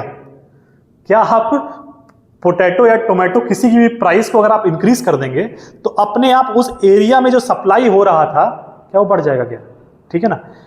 पेरिशेबल गुड्स में क्या होगा? पेरिशेबल गुड्स में कि एक क्षमता है प्रोड्यूस करने की, एक क्षमता है प्रोड्यूस करने की। जैसे मान लीजिए कि मिल्क का ही मैं एग्जांपल ले रहा था, काऊ का एग्जांपल ले लेता हूं। काऊ मिल्क प्रोड्यूस करती है, काऊ प्रोड्यूसेस मिल्क। शुरू में काऊ क्या करती होगी? ज्यादा मिल्क प्रोड्यूस करती होगी, लेकिन एक पॉइंट के बाद क्या वो इंडिविजुअल काऊ उतना ही ज्यादा मिल्क प्रोड्यूस करेगी लंबे समय तक? नहीं। तो इसीलिए यहां पर क्या हो जाता है, वापस से प्रोडक्शन, इसकी सप्लाई कम हो जाती है। क्या हो गई? इसकी सप्लाई कम हो जाती है, और इसी को हम कहते हैं backward bending supply curve. Backward bending supply curve. बात समझ में आ गई? यहां क्या करना है? प्राइस और quantity. Backward bending supply curve. बात समझ में आ गई? क्लियर हुई बात? तो एक्सेप्शंस 1-2 देख लीजिएगा, 2-3 देख लीजिएगा, बस बहुत है। एग्रीकल्चर क्या हो गया, पेरिशेबल गुड्स में आप ये सारी बात कर लेंगे, ठीक है ना। अच्छा, एक और टर्म आता है, एक्सेप्शंस हो चुका है, एक टर्म आता है गोल्स ऑफ द फर्म। कि एक फर्म का गोल क्या होता है? फर्म का गोल क्या होता है? Profit maximisation. लेकिन सिर्फ यही उसका गोल नहीं होता है, उसका गोल सेल्स मैक्सिमाइजेशन भी होता है। याद रखिएगा, अगर कहीं पर एक ऐसा ही क्वेश्चन पूछ दिया सप्लाई कर्व में कि एक फर्म है, उसका गोल क्या है, एक फर्म का गोल ऑफ द फर्म क्या है, ठीक है ना। एक फर्म क्या चाहती है, क्या अचीव करना चाहती है, तो वो अचीव करना चाहती है, नॉर्मल भाषा में सब लोग समझते हैं कि प्रॉफिट मैक्सिमाइज करना चाहती है। लेकिन प्रॉफिट मैक्सिमाइजेशन ही हमेशा गोल नहीं है। कितना बुरा लगेगा आपको कि जब मैं एक बिजनेसमैन होकर आपके सामने कहूं कि मैं प्रॉफिट मैक्सिमाइज करना चाहता हूं, लेकिन अब कितना अच्छा लग रहा है आपको कि मैं खूब प्रोड्यूस करना चाहता हूं। अच्छा लग रहा है ना? तो आप खुश होकर क्या करेंगे? मेरा रेवेन्यू बढ़ाएंगे। बात समझ में आ गई? तो profit maximisation, goal of the firm profit maximisation, और यहां पर क्या है? Sales maximisation. प्रॉफिट मैक्सिमाइजेशन करने के लिए वो क्या करता है? प्राइस को बढ़ाता है, ठीक है ना, प्राइसेस को इंक्रीज करता है। एग्जाम्पल, कई सारे कोचिंग इंस्टीट्यूट्स जो बाहर कहीं ऑपरेट हो रहे हैं, उनकी फीस लाख, 1.5 लाख, 2 लाख रुपए तक होती है। लेकिन कुछ नए ऐसे कोचिंग इंस्टीट्यूट्स आ गए जिन्होंने प्राइसेस को 3,000, 4,000, 5,000 कर दिया। लेकिन 3,000, 4,000, 5,000 करते हुए वो इस देश में यूनिकॉर्न हो गए। यूनिकॉर्न होने का मतलब 8,000 करोड़ से ज्यादा की उनकी वेल्थ हो गई। बात समझ में आ गई? और ये लोग जो प्राइस बढ़ाए हुए थे, ये अभी तक यूनिकॉर्न नहीं हो पाए। बात समझ में आ रही है? तो प्रॉफिट मैक्सिमाइजेशन करके भी फर्म खुश रह सकता है, और सेल्स को मैक्सिमाइज करके भी वो खुश रह सकता है। आप इकोनॉमिक्स के स्टूडेंट हैं, अभी पढ़े हैं कि रेवेन्यू बढ़ाने के लिए P इंटू Q किया जा सकता है। टोटल रेवेन्यू क्या होता है? P इंटू Q होता है। तो या तो P बढ़ा के रेवेन्यू बढ़ा लीजिए, या तो Q बढ़ा के बढ़ा लीजिए, बढ़ेगा ही ना। तो एक प्रॉफिट मैक्सिमाइजेशन ऐसे बढ़ेगा और सेल्स मैक्सिमाइजेशन ऐसे बढ़ेगा। बात समझ में आ गई? सेल्स मैक्सिमाइजेशन ऐसे बढ़ेगा। यहां पर प्राइस को कांस्टेंट रखते हुए क्या करते हैं? सेल्स को मैक्सिमाइज करते हैं, रेवेन्यू को मैक्सिमाइज करते हैं। क्लियर है भाई? क्वांटिटी ज्यादा प्रोड्यूस करते, ठीक है ना। तो ये आपका सप्लाई का चैप्टर है। मुझे उम्मीद है कि सारी चीजें मैंने लगभग कवर कर दी है, ठीक है ना। आप देख लीजिए, कुछ अगर छूटेगा तो बताइएगा, ठीक है ना। कल एक और वीडियो बना दूंगा अगर ऐसा कुछ होगा तो। ये बात क्लियर है? कोई दिक्कत नहीं। नेक्स्ट, इस चैप्टर के बाद हमारा चैप्टर नंबर 3। चैप्टर नंबर 3 क्या है? Forms of market. Forms of market. Forms of market में मैंने 2 मेन मार्केट आपको क्या बताया? एक हो गया परफेक्टली या perfect competitive market,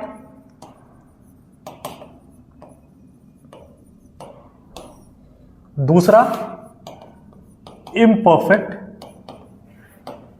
competitive market, perfect competitive market और imperfect competitive market. Perfect competitive market में मैंने बताया था कि वो मार्केट जो जहां पर प्राइस कांस्टेंट होती है, इम्परफेक्ट जहां पर प्राइस क्या होती है, चेंज होती है, ठीक है ना। अब इस परफेक्ट मार्केट के कुछ क्या होते हैं, कैरेक्टरिस्टिक्स होते हैं, कुछ कैरेक्टरिस्टिक्स होते हैं, जैसे इसमें large number of buyers and sellers होते हैं। इसमें क्या होता है, large number of buyers and sellers होते हैं। इसमें फ्री एंट्री, अच्छा उसके पहले इसमें गुड्स जो होते हैं वो होमोजेनस होते हैं, होमोजेनस प्रोडक्ट होते हैं, ठीक है। कई जगह पर अलग अलग जगहों पर मंडी लग रही है, ठीक है ना। मैंने क्या किया, सारी मंडियों को एक जगह पर इकट्ठा कर दिया, एक बड़ा सा एरिया ले लिया और कहा कि आज से आलू इसी एरिया में बिकेगा, जो जो जहां जहां बेचना चाहता है नहीं बेच सकता यहीं बेचेगा। बात समझ में आ गई। और होमोजेनस प्रोडक्ट होने का मतलब same shape, same size, same colour. अब बताइए, सारे आलू बेचारे सेम शेप के हैं, सेम साइज के हैं, सेम कलर के हैं, पॉसिबल है? नहीं पॉसिबल है। लेकिन कहीं पर पॉसिबल है क्या? चीनी, नमक है पॉसिबल। चलिए यहां तो इसका जीवन बचा लिया परफेक्ट मार्केट का कि ठीक है तुम पॉसिबल हो, लेकिन फिर ये कहता है कि यहां पर ट्रांसपोर्टेशन कॉस्ट 0 है।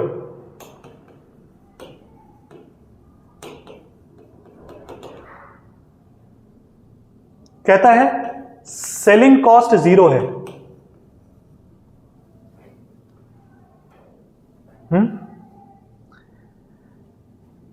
यहां पर ये इसका मतलब होता है कहने का कि एडवर्टीजमेंट कॉस्ट 0 है।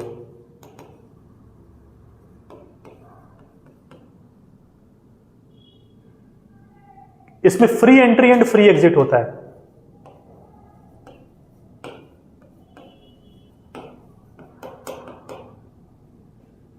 अब ये सब बातें क्या हो रही हैं, इस बातों को समझना पड़ेगा। देखिए, large number of buyers and sellers तो समझ में आ गया कि सब कुछ तोड़ ताड़ दिया, एक ही जगह पर इकट्ठा किया, सारे आलू आज से ही बिकेंगे, ठीक है। तो सबसे पहला वाला जो आलू बेचने वाला आदमी जिसको इंफॉर्मेशन मिली होगी, मान लीजिए मैं हूं, तब से बड़ा बड़ा आदमी बना, आलू बेचता हूं, ठीक है। आलू बेचने के लिए सबसे पहले मैं मार्केट में एंट्री कर लिया, ठीक है, कि अब आलू मैं बेचूंगा।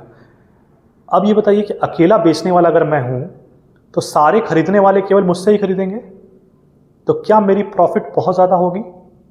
बहुत ज्यादा होगी, क्लियर है बात। लेकिन जैसे ही ये इंफॉर्मेशन फैलती जाएगी, एक दूसरा एंट्री करेगा, फ्री एंट्री हो रही है, मैंने एंट्री कर लिया, अब दूसरा एंट्री किया, तीसरा एंट्री किया, चौथा एंट्री किया, 5वां, 6वां, 600वां, 700वां, सब एंट्री करते जा रहे हैं। जैसे से इनकी एंट्री बढ़ती जा रही है, वैसे वैसे क्या मेरा प्रॉफिट का मार्जिन कम होता जा रहा है। तो जो हम फ्री में एंट्री किए थे, क्या हम वापस से फ्री में एग्जिट कर लेंगे वहां से? बोलिए, फ्री में एग्जिट कर लेंगे?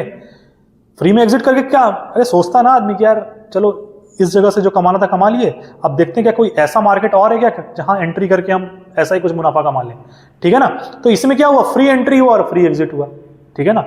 एक इंडिविजुअल बायर या एक इंडिविजुअल सेलर मार्केट को इफेक्ट नहीं कर सकता, ठीक है ना, बहुत बड़ी चीज है मार्केट, ठीक है ना। अब free entry and free exit समझ में आ गया, प्रोडक्ट का होमोजेनस होना समझ में आ गया।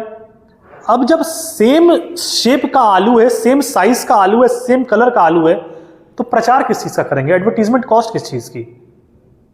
बात समझ रहे हैं मेरी?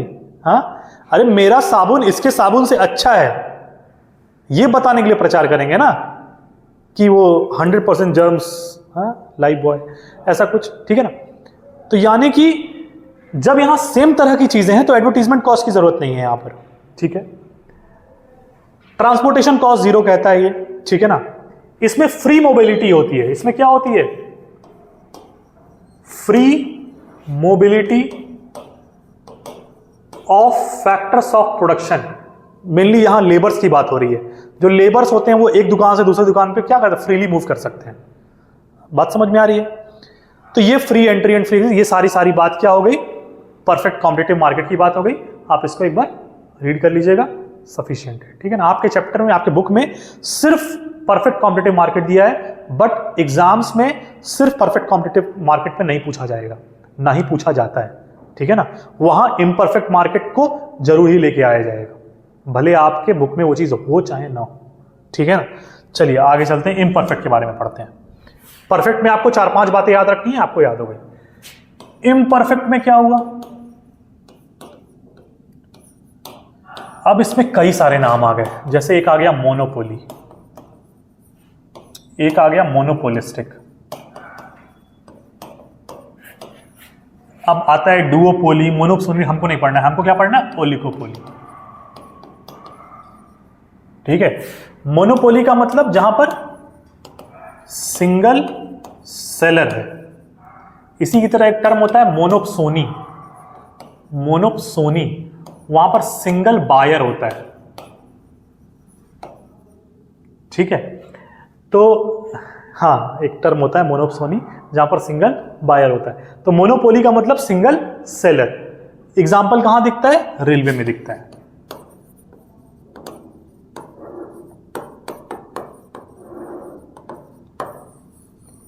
ठीक है। एटॉमिक सेंटर, इसरो, ये सब भी इसी के एग्जाम्पल हैं, क्यों, ठीक है ना। इसरो भी तो इसी का एग्जाम्पल हो गया, ठीक है। तो ये आपका मोनोपोली रेलवे ऑफ इंडिया, ठीक है। सिंगल सेलर, अच्छा इसमें प्रोडक्ट कैसे होते होंगे मोनोपोली में, क्या रेलवे ऑफ इंडिया का कोई क्लोज सब्स्टिट्यूट है, नहीं।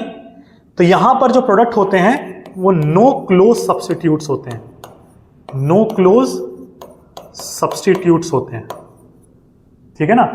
आप आराम से एंट्री नहीं कर सकते यहां पर, ठीक है ना, आप फ्रीली एंट्री नहीं कर सकते, एंट्री करने नहीं देगा।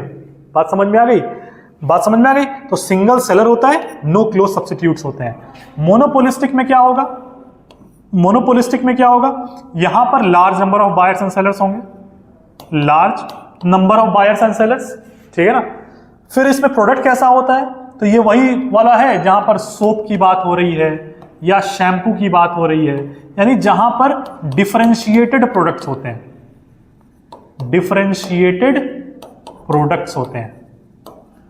हाँ, बात समझ में आ गई। ये क्या कहेगा, मेरा वाला प्रोडक्ट ऐसा है, वो बोलेगा कि मेरा वाला प्रोडक्ट इनसे अच्छा ऐसा वाला है, इसमें ये क्वालिटी भी है। बात समझ में आ गई, डिफरेंशिएटेड प्रोडक्ट्स। फिर इसके बाद इसमें भी free entry and free exit होती है।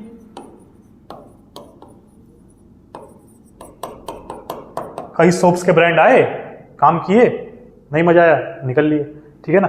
बात समझ में आई, free entry and free exit. फिर ओलिगोपोली में जब आते हैं तो यहां पर बात होती है फ्यू सेलर्स की। यहां क्या कहते हैं कि यहां फ्यू सेलर्स की बात हो रही है। ओलिगोपोली मार्केट में क्या होगा, फ्यू सेलर्स होगा। जैसे एग्जांपल टेलीकॉम, एयरटेल, वीआई, हाँ वीआई हो गया, वोडा, आइडिया, एक और कौन सा है, जियो, अरे जियो कैसे बोला, सॉरी, हाँ ठीक है। तो टेलीकॉम सेक्टर, ठीक है ना, टेलीकॉम सेक्टर में फ्यू सेलर्स होते हैं। फ्यू सेलर्स का एग्जांपल हमको दिखता है टेलीकॉम सेक्टर में, ठीक है। अब फ्यू सेलर्स जहां पर होंगे वहां पर कंपटीशन बहुत ज्यादा होगा। क्यों कंपटीशन बहुत ज्यादा होगा, देखिए, क्योंकि फ्यू जहां पर हैं वहां सब बड़े बड़े हैं। फ्यू सेलर्स का मतलब कि वही लोग सरवाइव कर रहे हैं फ्यू सेलर्स में जो बहुत बड़े बड़े फर्म्स हैं। बात समझ में आ गई। Few sellers highly competitive market होंगे वहां पर, यानी oligopoly market is the highest, या आप कह सकते हो कि सबसे ज्यादा कॉम्पिटिटिव मार्केट है ये। बात समझ में आई, कंपेरेटिवली इन सबों के हाईली कॉम्पिटिटिव मार्केट है ये, ठीक है। इसमें प्रोडक्ट कैसे होते होंगे, इसमें प्रोडक्ट कैसे होते होंगे, सोचिए, क्या एक जैसे ही हैं, थोड़े थोड़े डिफरेंट, हाँ। तो मैं एक क्वेश्चन दे रहा हूं आपको, एक टर्म होता है प्योर ओलिगोपोली, एक होता है इम्प्योर ओलिगोपोली।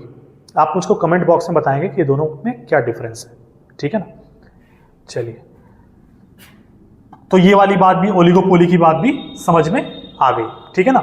यहां पर इंटरडिपेंडेंस होता है। इंटरडिपेंडेंस होने का मतलब ध्यान से देख रहा है कि जियो क्या एक्शन ले रहा है, उसी के हिसाब से एक्शन वीआई भी ले रहा है, उसी के हिसाब से एक्शन एयरटेल भी ले रहा है, ठीक है ना। यहां पर और क्या होता है, क्या यहां पर एंट्री करना आसान है, क्या ओलिगोपोली मार्केट में एंट्री करना आसान है क्या, नहीं। यानी हम कहते हैं यहां पर एंट्री बैरियर्स हैं,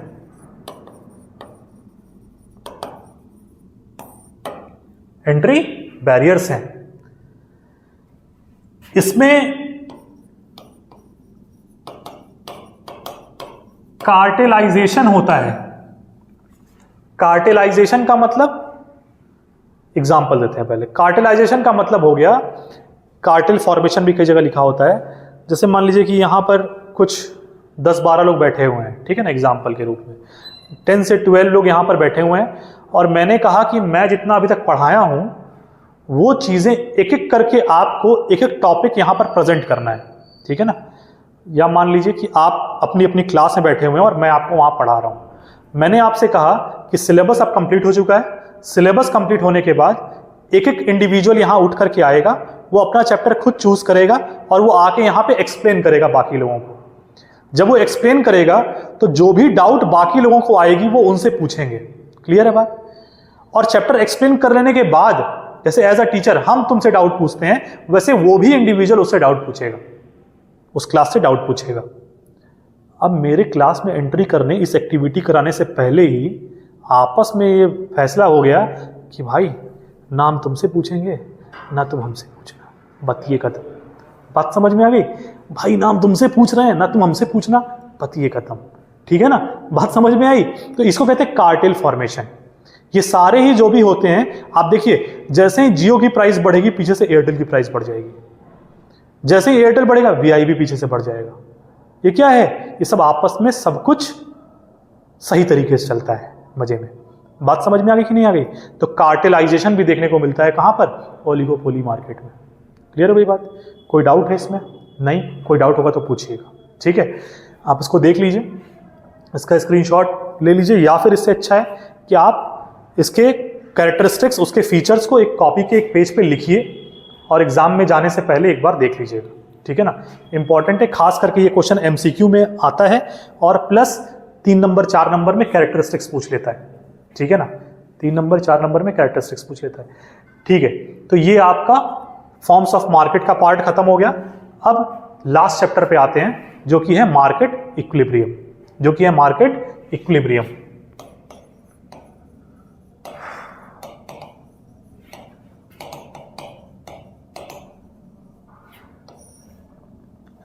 मार्केट इक्विलिब्रियम का मतलब क्या हुआ? अभी कुछ देर पहले मैंने एक टर्म बोला था मार्केट फोर्सेस। मार्केट फोर्सेस कौन थे? डिमांड फोर्स और सप्लाई फोर्स। मार्केट इक्विलिब्रियम का मतलब कि यही जो मार्केट फोर्सेस हैं, डिमांड और सप्लाई जहां पर इक्वल हो जाएं। बात समझ में आ गई? मार्केट इक्विलिब्रियम वो पॉइंट है, वो जगह है जहां पर क्वांटिटी डिमांड, क्वांटिटी सप्लाई के क्या हो जाए? इक्वल हो जाए। जैसे देखिए,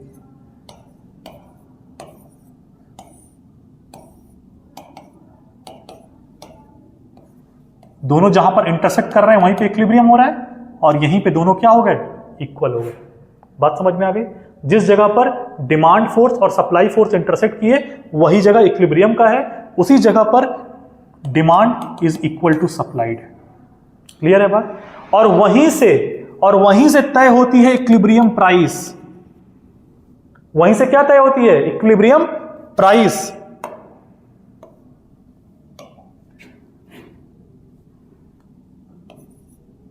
पीई से रिप्रेजेंट करती है। वहीं से क्या तय हो गई? इक्विलिब्रियम प्राइस तय हो गई, ठीक है ना, इक्विलिब्रियम प्राइस। और वहीं से क्या तय हो गई? Equilibrium quantity Q E. अब यहां से 3-4 टर्म समझ में आ गए। What is equilibrium price? बता देंगे। What is equilibrium quantity? बता देंगे। What is market equilibrium? बता देंगे। Market equilibrium is a situation where demand is equal to supply. बात समझ में आ गई? इसके बाद क्या आप ऊपर का इस एरिया को आप देख पा रहे हैं?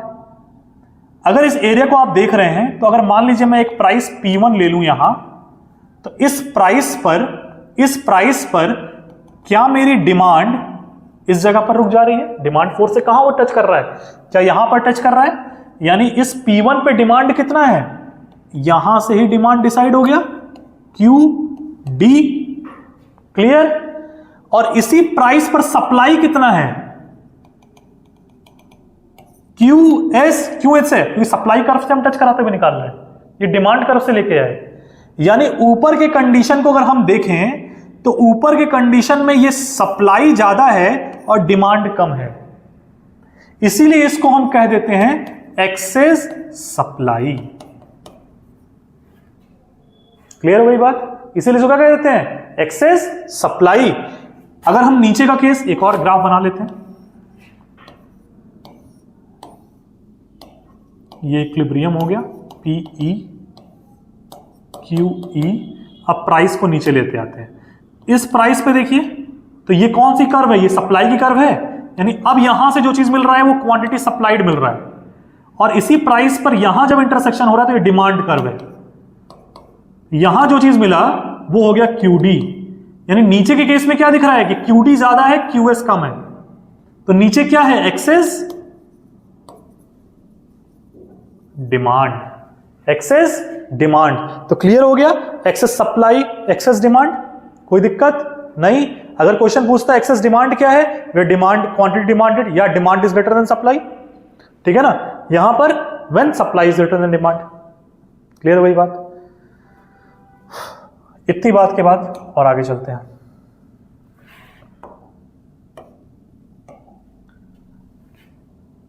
इसमें अब कुछ केस की बात होती है, जैसे पहला केस मान लेते हैं कि when demand increases and supply remains constant. अब मैं सिर्फ इस पूरे चैप्टर में क्या है? केस हैं, जिन केसेस में हमको क्या देखना है कि कब प्राइस बढ़ रही है, कब क्वांटिटी बढ़ रही है, कब प्राइस घट रही है, कब क्वांटिटी घट रही है। तो यहां क्या कह रहा है कि when demand increases and supply remains constant. अगर कोई भी केस हमको दिया रहा है, सबसे पहला काम हम क्या करेंगे? सबसे पहला काम कि हम एक डिमांड फोर्स बना दिए और एक सप्लाई फोर्स बना दिए। ये इक्विलिब्रियम मिल गया, ये प्राइस इक्विलिब्रियम हम लिख दिए, इक्विलिब्रियम प्राइस, ये इक्विलिब्रियम क्वांटिटी। अब एग्जाम में हमसे कुछ भी पूछा हुआ है, कोई मतलब नहीं है। पहला काम हम क्या करेंगे? इतना काम कर दिए और इसको हम लिख दिए कि एट इनिशियल स्टेज एक DD डिमांड कर्व है और एक SS सप्लाई कर्व है। दोनों जहां पर इंटरसेक्ट कर रहे हैं वो पॉइंट E है, और वहां से इक्विलिब्रियम प्राइस PE मिल रही है और इक्विलिब्रियम क्वांटिटी QE मिल रही है। इतनी बात बोल दी है।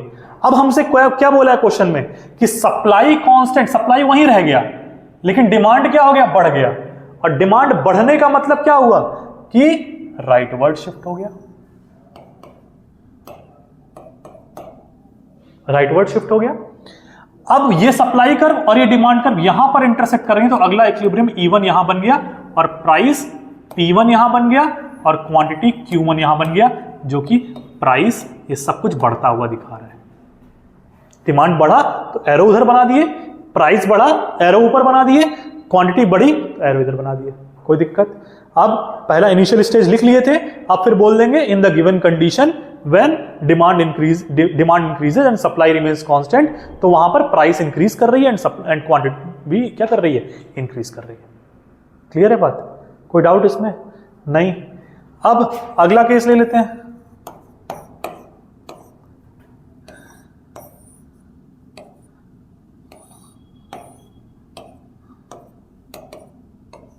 अच्छा, अब यहां पर डिमांड डिक्रीजेस बोल दिया होता तो क्या होता?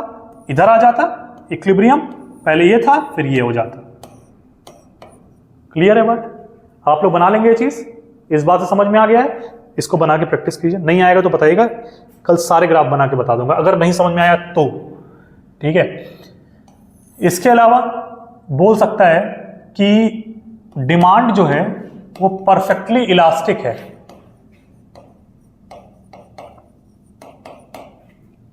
और सप्लाई इंक्रीज कर रही है। तो परफेक्टली इलास्टिक होने का मतलब क्या हो गया? Parallel to X axis, elasticity में पढ़े थे। अब ये हो गई डिमांड कर्व और सप्लाई की एक इनिशियल सप्लाई कर्व तो है ही। अब केस में क्या बोला है कि सप्लाई इंक्रीज कर रही है, तो इंक्रीज करा दीजिए, राइटवर्ड लेते जाइए। कोई भी चीज अगर बढ़ रही है तो राइटवर्ड गई, ये सप्लाई था राइटवर्ड लेते गए। तो पहले क्या था? क्वांटिटी यहां था, क्वांटिटी यहां चला गया, बढ़ गया। क्लियर हो गया? पहले इक्विलिब्रियम यहां था, अब इक्विलिब्रियम यहां हो गया। क्लियर हो गई बात? सेम सप्लाई को अगर घटा दे तो ये डिमांड था, इनिशियल सप्लाई कर्व ये थी, कह रहा है कि सप्लाई को कम कर दिया गया है सप्लाई को कम कर दीजिए, क्वांटिटी भी पहले से कम हो गई। क्लियर है बात? फिर इसके आगे चलते हैं।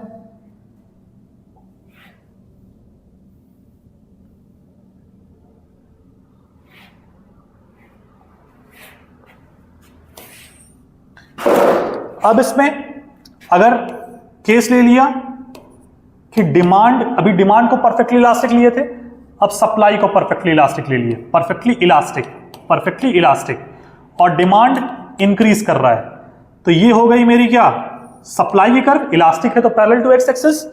डिमांड कर्व इनिशियल ये बन गई डिमांड कर्व, और डिमांड क्या हो रही है, बढ़ रही है, तो राइटवर्ड शिफ्ट करा दिए डिमांड कर्व, क्वांटिटी बढ़ गई। क्लियर है बात? फिर इसका ऑपोजिट केस, अगर डिमांड को डिक्रीज कराता हुआ दिखा रहा होता तो डिमांड कर्व इधर आ गया होता, ठीक है, क्वांटिटी घट गई होती। क्लियर है? फिर इसके बाद और क्या बोल सकता है इसमें, परफेक्टली इलास्टिक। अच्छा, एक केस हो सकता है परफेक्टली इनइलास्टिक का, परफेक्टली इनइलास्टिक। परफेक्टली इनइलास्टिक मान लीजिए डिमांड, दिख नहीं रहा होगा, दिख रहा है, परफेक्टली इनइलास्टिक अगर डिमांड कर्व है और सप्लाई बढ़ रही है, ठीक है, सप्लाई बढ़ रही है, तो यहां का ग्राफ कैसा होगा, अब परफेक्टली इनइलास्टिक है तो parallel to Y axis. Clear है इलास्टिसिटी से? ये हो गई हमारी डिमांड कर्व, क्योंकि डिमांड को दिया है परफेक्टली इनइलास्टिक। सप्लाई कर्व ऐसी होती है, इनिशियल सप्लाई कर्व ये हो गई, और अब कह रहा है कि बढ़ रही है, तो बढ़ रही है तो राइटवर्ड शिफ्ट करा दीजिए। पहले यहां पर इक्विलिब्रियम था तो प्राइस ये थी, अब प्राइस क्या हो गई, ये हो गई, कम हो गई, ठीक है ना। यहां E1 था, यहां E2 हो गया। क्लियर है बात? सेम इसका वाइस वर्सा बोल दे कि अगर ये सप्लाई कर्व है, ये सप्लाई कर्व है, और डिमांड कर्व, तो डिमांड कर्व को इधर से बढ़ाएंगे घटाएंगे, ठीक है ना, डिमांड को इधर से बढ़ाएंगे घटाएंगे। क्लियर है? इसमें कोई डाउट है किसी को? एक बना दें? ठीक है, एक बना देते हैं। क्या बना दें हम बना देते हैं कि सप्लाई जो है वो परफेक्टली इनइलास्टिक है, सप्लाई परफेक्टली इनइलास्टिक है, और डिमांड को फॉल करा देते हैं इस बार। चलो ठीक है, ये इनइलास्टिक होने का मतलब supply curve parallel to Y axis. अब डिमांड कर्व कैसा होता है, ऐसा होता है, तो एक डिमांड कर्व ये हो गया। अब बोला है फॉल कर रहा है, फॉल करने का मतलब लेफ्टवर्ड, राइज करने का मतलब राइटवर्ड, फॉल करने का मतलब लेफ्टवर्ड, तो इधर से डिमांड कर्व निकाल दिया, नया वाला डिमांड कर्व। पहले प्राइस ये हुई थी, इक्विलिब्रियम ये था, अब ये वाली प्राइस हो गई, घट गया, इक्विलिब्रियम ये हो गया। क्लियर है बात? तो ये क्या समझ में आ गया? ये हमको समझ में आ गया कि इलास्टिक इनइलास्टिक का जो भी केस हमको देता है, या एक को कांस्टेंट रखते हुए, एक को चेंज नहीं कर रहा है और बाकी को चेंज कर रहा है, तो हम कर लेंगे। लेकिन अगर दोनों को चेंज करना शुरू कर दे तब क्या करेंगे हम? अगर दोनों को चेंज करना शुरू कर दे तब हम क्या करेंगे? ठीक है ना, अगर दोनों को चेंज कर रहा है तो हम कहते हैं इसको, इसी को कहते हैं साथ में साइमल्टेनियस चेंज।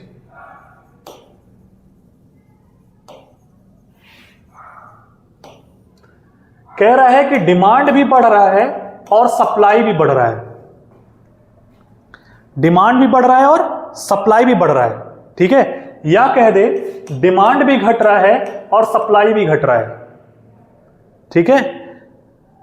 लेकिन इसके साथ साथ ये बोल दे कि डिमांड में जो बढ़ोतरी है या डिमांड जो घट रहा है उसका रेट ज्यादा है एज कंपेयर टू सप्लाई के बढ़ने घटने से।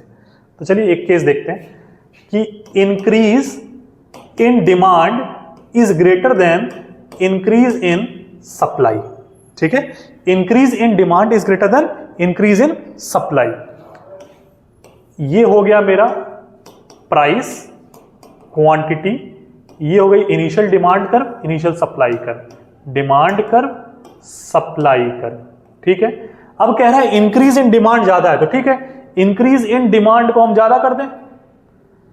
पहले हम यहां इक्विलिब्रियम लिख लिए हैं, इक्विलिब्रियम प्राइस लिख लिए हैं, इक्विलिब्रियम क्वांटिटी लिख लिए हैं। अब इंक्रीज इन डिमांड भी हम करा दिए। अब इंक्रीज इन डिमांड ज्यादा है इंक्रीज इन सप्लाई से, सप्लाई में इंक्रीज कम करा दें, दोनों में इंक्रीज हो गया और इसमें ज्यादा हो गया इसमें कम हो गया, डायरेक्शन दिखा दिया किधर गया इंक्रीज हुआ तो, ठीक है। अब नया वाला डिमांड D1 यहां है और नया वाला S1 यहां है, नया वाला इक्विलिब्रियम E1 यहां बन गया और यहां से प्राइस नहीं वाली यहां P1 तय हो गई, प्राइस बढ़ गई। क्वांटिटी यहां आ गई Q1, क्वांटिटी भी बढ़ गई। बात समझ में आ गई। और नॉर्मल बात भी सोचिए कि अगर किसी भी चीज की मांग बढ़ेगी, डिमांड बढ़ेगी ज्यादा और सप्लाई उसकी कम बढ़ेगी तो कीमत तो उसकी बढ़ेगी ही बढ़ेगी। बात समझ में आ गई। वही बात यहां ग्राफ में दिख रहा है। ठीक है, फिर इसका ठीक उल्टा अगर बोल दे, इसका ठीक उल्टा अगर बोल दे कि decrease in demand is greater than decrease in supply, तो इसका भी ग्राफ हम बना लेंगे। ये डिमांड, ये सप्लाई, ये डिमांड, ये सप्लाई। अब डिमांड डिक्रीज कर रहा है और ज्यादा डिक्रीज कर रहा है, तो ये ज्यादा डिक्रीज करा दिए, और सप्लाई भी डिक्रीज कर रहा है, इसको भी डिक्रीज करा दिए। तो नया वाला डिमांड कर दिया था, नया वाला सप्लाई कर दिया था, नया वाला इक्विलिब्रियम मिल गया। क्लियर है बात? कोई डाउट इसमें? नहीं। ठीक है ना। तो इसी तरीके से सारे केसेस होंगे। अच्छा, एक चीज ध्यान में रखना है, increase in demand is equal to increase in supply. इस केस में क्या होगा, जितने रेट से इंक्रीज डिमांड में हो रहा है उतने ही रेट से इंक्रीज जब सप्लाई में होगा, उतने ही रेट से तो जो प्राइस होगी उस पर कोई असर नहीं पड़ेगा। याद रखिएगा, जितना डिमांड बढ़ा उतनी ही सप्लाई बढ़ी, जितने रेट से डिमांड बढ़ा उतने ही रेट से सप्लाई बढ़ी, तो price remains constant, price will not change. ठीक है ना। बात समझ में? हाँ, क्वांटिटी चेंज हो जाएगी। यहां क्वांटिटी थी, अब यहां चली गई। बात समझ में आ गई? क्लियर है? तो ये आपका साइमल्टेनियस चेंज। अच्छा, डिक्रीज का भी केस होता तो भी सेम काम होता। जब तक ये चीज इक्वल है तब तक प्राइस चेंज नहीं होगी। ठीक है ना। तो बनाने का तरीका क्या है? बनाने का तरीका क्या है, इसको अच्छे से बना के देख लेते हैं एक बार। ठीक है, इसको अच्छे से बना के देख लेते हैं। बनाने का तरीका ये है कि पहले हम एक डिमांड कर्व बना लिए, फिर हम एक सप्लाई कर्व बना लिए, यहां इक्विलिब्रियम दिखा दिए, ये इक्विलिब्रियम प्राइस दिखा दिए, ये इक्विलिब्रियम क्वांटिटी दिखा दिए। अब कह रहा है कि डिमांड और सप्लाई में दोनों में सेम रेट से चेंज हो रहा है। ये एक डिमांड नया वाला बना दिए, D1। अब हमको पहले से कंसेप्ट पता है कि प्राइस में चेंज नहीं होगा, तो यहीं से हम पहले ही क्या कर लें, ऐसे एक लाइन डॉटेड ड्रॉ कर लें, और फिर यहां से क्या कर दें, सप्लाई में चेंज दिखा दें। नया वाला इक्विलिब्रियम E1 यहां बन गया। ठीक है ना। क्वांटिटी यहां चली गई। क्लियर हो गई बात? तो साइमल्टेनियस चेंज भी एकदम अच्छे से समझ में आ गया आपको। ठीक है। अब इस चैप्टर का लास्ट टॉपिक जो है वो है एक टर्म यूज होता है जहां पर आप कहते हैं कि प्राइस सीलिंग और प्राइस सीलिंग और एक प्राइस फ्लोर। ठीक है ना। एक होता है प्राइस सीलिंग और एक होता है प्राइस फ्लोर। अच्छा, सीलिंग का मतलब छत, फ्लोर का मतलब फ्लोर। ठीक है। प्राइस सीलिंग और प्राइस फ्लोर। अब देखिए यहां प्राइस की बात हो रही है, तो पहले हम क्या करते हैं, सबसे पहले तो हमको इक्विलिब्रियम बनाने आता है। ये हम बना दिए, ये सप्लाई, ये हमारी डिमांड, यहां से इक्विलिब्रियम प्राइस, यहां से इक्विलिब्रियम क्वांटिटी। होता क्या है प्राइस सीलिंग में, अभी तक जितने चेंजेस हो रहे थे मार्केट में, प्राइस बढ़ रहा था, घट रहा था, जो भी हो रहा था, वो ड्यू टू मार्केट फोर्सेस हो रहा था, ड्यू टू मार्केट फोर्सेस हो रहा था। लेकिन प्राइस सीलिंग और प्राइस फ्लोर एक ऐसा कॉन्सेप्ट है जिसमें गवर्नमेंट का इंटरफेरेंस होता है, जहां पर सरकार क्या करती है, इंटरफेयर करती है। सरकार कैसे इंटरफेयर करती है, तो प्राइस सीलिंग एक पॉलिसी है, सरकार की एक इंटरफेरेंस पॉलिसी है जो कि लाई जाती है फॉर कंज्यूमर्स, ये कंज्यूमर के लिए लेके आती है। ठीक है ना। अभी समझेंगे क्या है। प्राइस फ्लोर में जो इंटरफेयर करती है वो पॉलिसी प्रोड्यूसर्स के लिए होता है। याद करने का तरीका, C for ceiling, C for consumer, जो बच गया वो प्रोड्यूसर के लिए। ठीक है ना। बात समझ में आ गई। C for ceiling, C for consumer. अब हुआ क्या कि मान लीजिए कोई मेडिसिन ही है, कोई मेडिसिन है जिसका इक्विलिब्रियम प्राइस यहां मान लीजिए कि 100 रुपए आया, 100 रुपए तय हुआ। अब जो कंज्यूमर्स हैं उसमें कई ऐसे पुअर कंज्यूमर्स हैं जो 100 रुपए को अफोर्ड करने में सक्षम नहीं है, तो सरकार उसमें इंटरफेयर की। सरकार कही कि 100 रुपए भले ही इक्विलिब्रियम प्राइस, मार्केट प्राइस आई है, लेकिन हम क्या करेंगे, ये कौन सी प्राइस है, मार्केट इक्विलिब्रियम प्राइस है, सरकार इंटरफेरेंस करके क्या कहती है, कहती है कि 100 रुपए भले ही इक्विलिब्रियम प्राइस आई है, लेकिन हम 100 रुपए में वो मेडिसिन नहीं बेचेंगे, क्योंकि बहुत सारे पुअर सेक्शंस उसको एफोर्ड करने में सक्षम नहीं है। तो सरकार वहां पर एक मैक्सिमम प्राइस लेजिस्लेशन लगा दी, मैक्सिमम प्राइस लेजिस्लेशन, और कही कि 100 रुपए नहीं बल्कि इसको 70 रुपए में सेल करना है।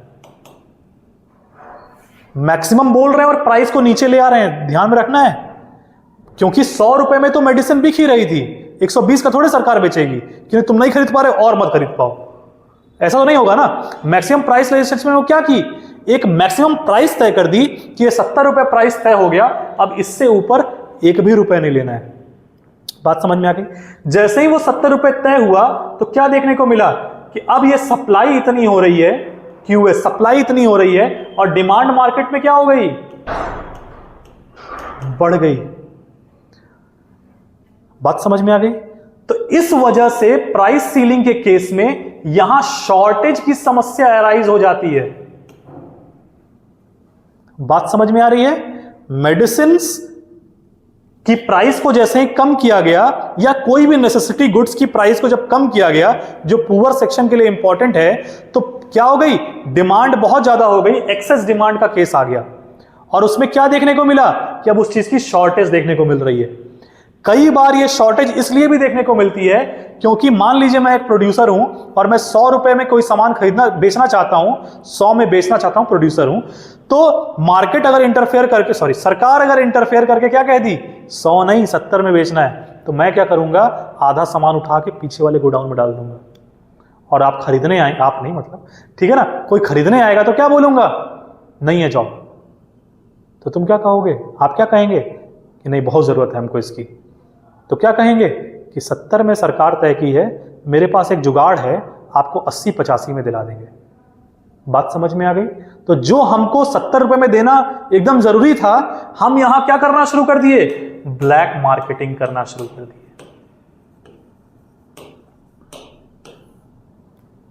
बात समझ में आई। यहां ब्लैक मार्केटिंग करना शुरू कर दिए। शॉर्टेज की समस्या में ये सारी बात समझ में आ गई होगी। ये बात क्लियर है कि price ceiling is for consumer, C for ceiling, C for consumer, लिखना नहीं है सी फॉर सीलिंग, ये बस बता रहे हैं याद करने का तरीका, ठीक है ना।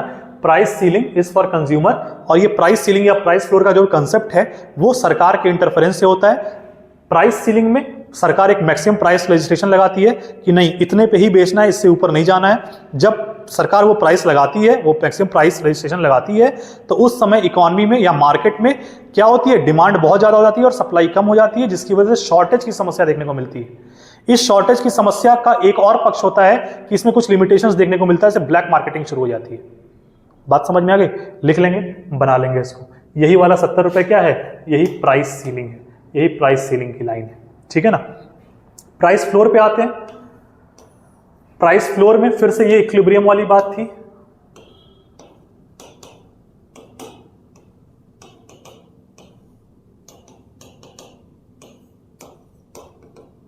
ठीक है। अब price floor is for producers. मान लेते हैं गरीब किसान है, एक किसान जब अपने अनाज को लेकर के बाहर मार्केट में बेचने जा रहा है, तो देख रहा है कि ये जो मार्केट का इक्विलिब्रियम है, ये जो डिमांड और सप्लाई फोर्सेस हैं, उससे उसके मार्केट की जो प्राइस मिल रही है वो मान लीजिए 5 रुपए केजी का उसको गेहूं बेचने को मिल रहा है। वो इक्विलिब्रियम प्राइस मान लीजिए 5 रुपए पे आ गया। अब किसान कहेगा कि 5 रुपए पे कैसे बेच दें यार, इतना इनपुट लगाए हैं, इतना कॉस्ट लगाए हैं।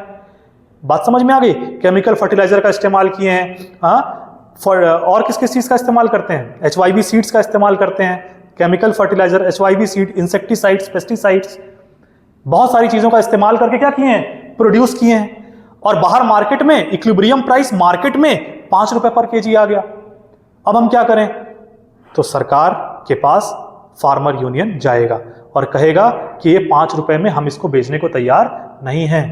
तब सरकार कहेगी रुको, तुम बहुत दिक्कत में हो, तुम्हारे लिए एक और इंटरफेरेंस की मार्केट में जरूरत है मेरी। तो सरकार फिर से इंटरफेयर करेगी और प्राइस फ्लोर बनाएगी और कहेगी, एक और नई प्राइस देगी मार्केट को, जिसको हम कह रहे हैं minimum price legislation. Minimum price legislation market से कह दी कि सुन लो, फार्मर अगर बेचने आया, अगर किसी ने 10 रुपए पर केजी से कम लिया तो सरकार के खिलाफ खड़ा हो जाएगा। बात समझ में आ गई बात? तो 10 रुपए पर केजी पे बात शुरू हुई, जिसकी वजह से अब फार्मर जो पहले मार्केट इक्विलिब्रियम की वजह से कम में अपने सामान को बेच पा रहा था, सरकार के इंटरफेरेंस प्राइस फ्लोर लाने के बाद उसको 10 रुपए उसी चीज का पर केजी पे मिल रहा है। ठीक है ना? तो ये किस कंडीशन को अराइज करेगी? यहां पर अब डिमांड कम हो जाएगी और सप्लाई क्या हो जाएगी? ज्यादा हो जाएगी, जिसकी वजह से इकोनॉमी में सरप्लस आ जाएगा। जिसकी वजह से इकोनॉमी में क्या हो जाएगा? सरप्लस आ जाएगा। और फिर वहां पर सरकार का रोल आ जाता है, जब वो कहती है कि जाओ मार्केट में बेच के आओ, अगर तुम उस सामान को मार्केट में बेच पाते हो तो ठीक है, नहीं बेच पाते हो तो सरकार पीछे खड़ी है एमएसपी पे तुम्हारे उस सामान को खरीदने के लिए। बात समझ में आ गई? हमारे यहाँ मिसकंसेप्शन है, हमारे यहाँ एमएसपी का कंसेप्ट ये है कि सरकार खरीदने के लिए तैयार ही तैयार है, सीधे सामान उठाओ और सरकार के पास चले जाओ। नहीं, पहले जाओ मार्केट में बेचने का प्रयास करो, अगर ना बिक पाए तो सरकार पीछे खड़ी है और सरकार एमएसपी देने को तैयार है, जिसको मिनिमम सपोर्ट प्राइस कहते हैं। बात समझ में आ गई? तो ये प्राइस फ्लोर का कंसेप्ट आ गया। इसीलिए मैंने छत और फर्श की बात की थी, क्योंकि छत तो ऊपर होता है और फर्श नीचे होता है, लेकिन यहां पर ग्राफ में क्या है? इक्विलिब्रियम प्राइस के नीचे सीलिंग है और फ्लोर इक्विलिब्रियम प्राइस के ऊपर है। याद रखिएगा। ठीक है, चलिए फिर मिलेंगे नेक्स्ट वीडियो में, तब तक के लिए thank you, all the best.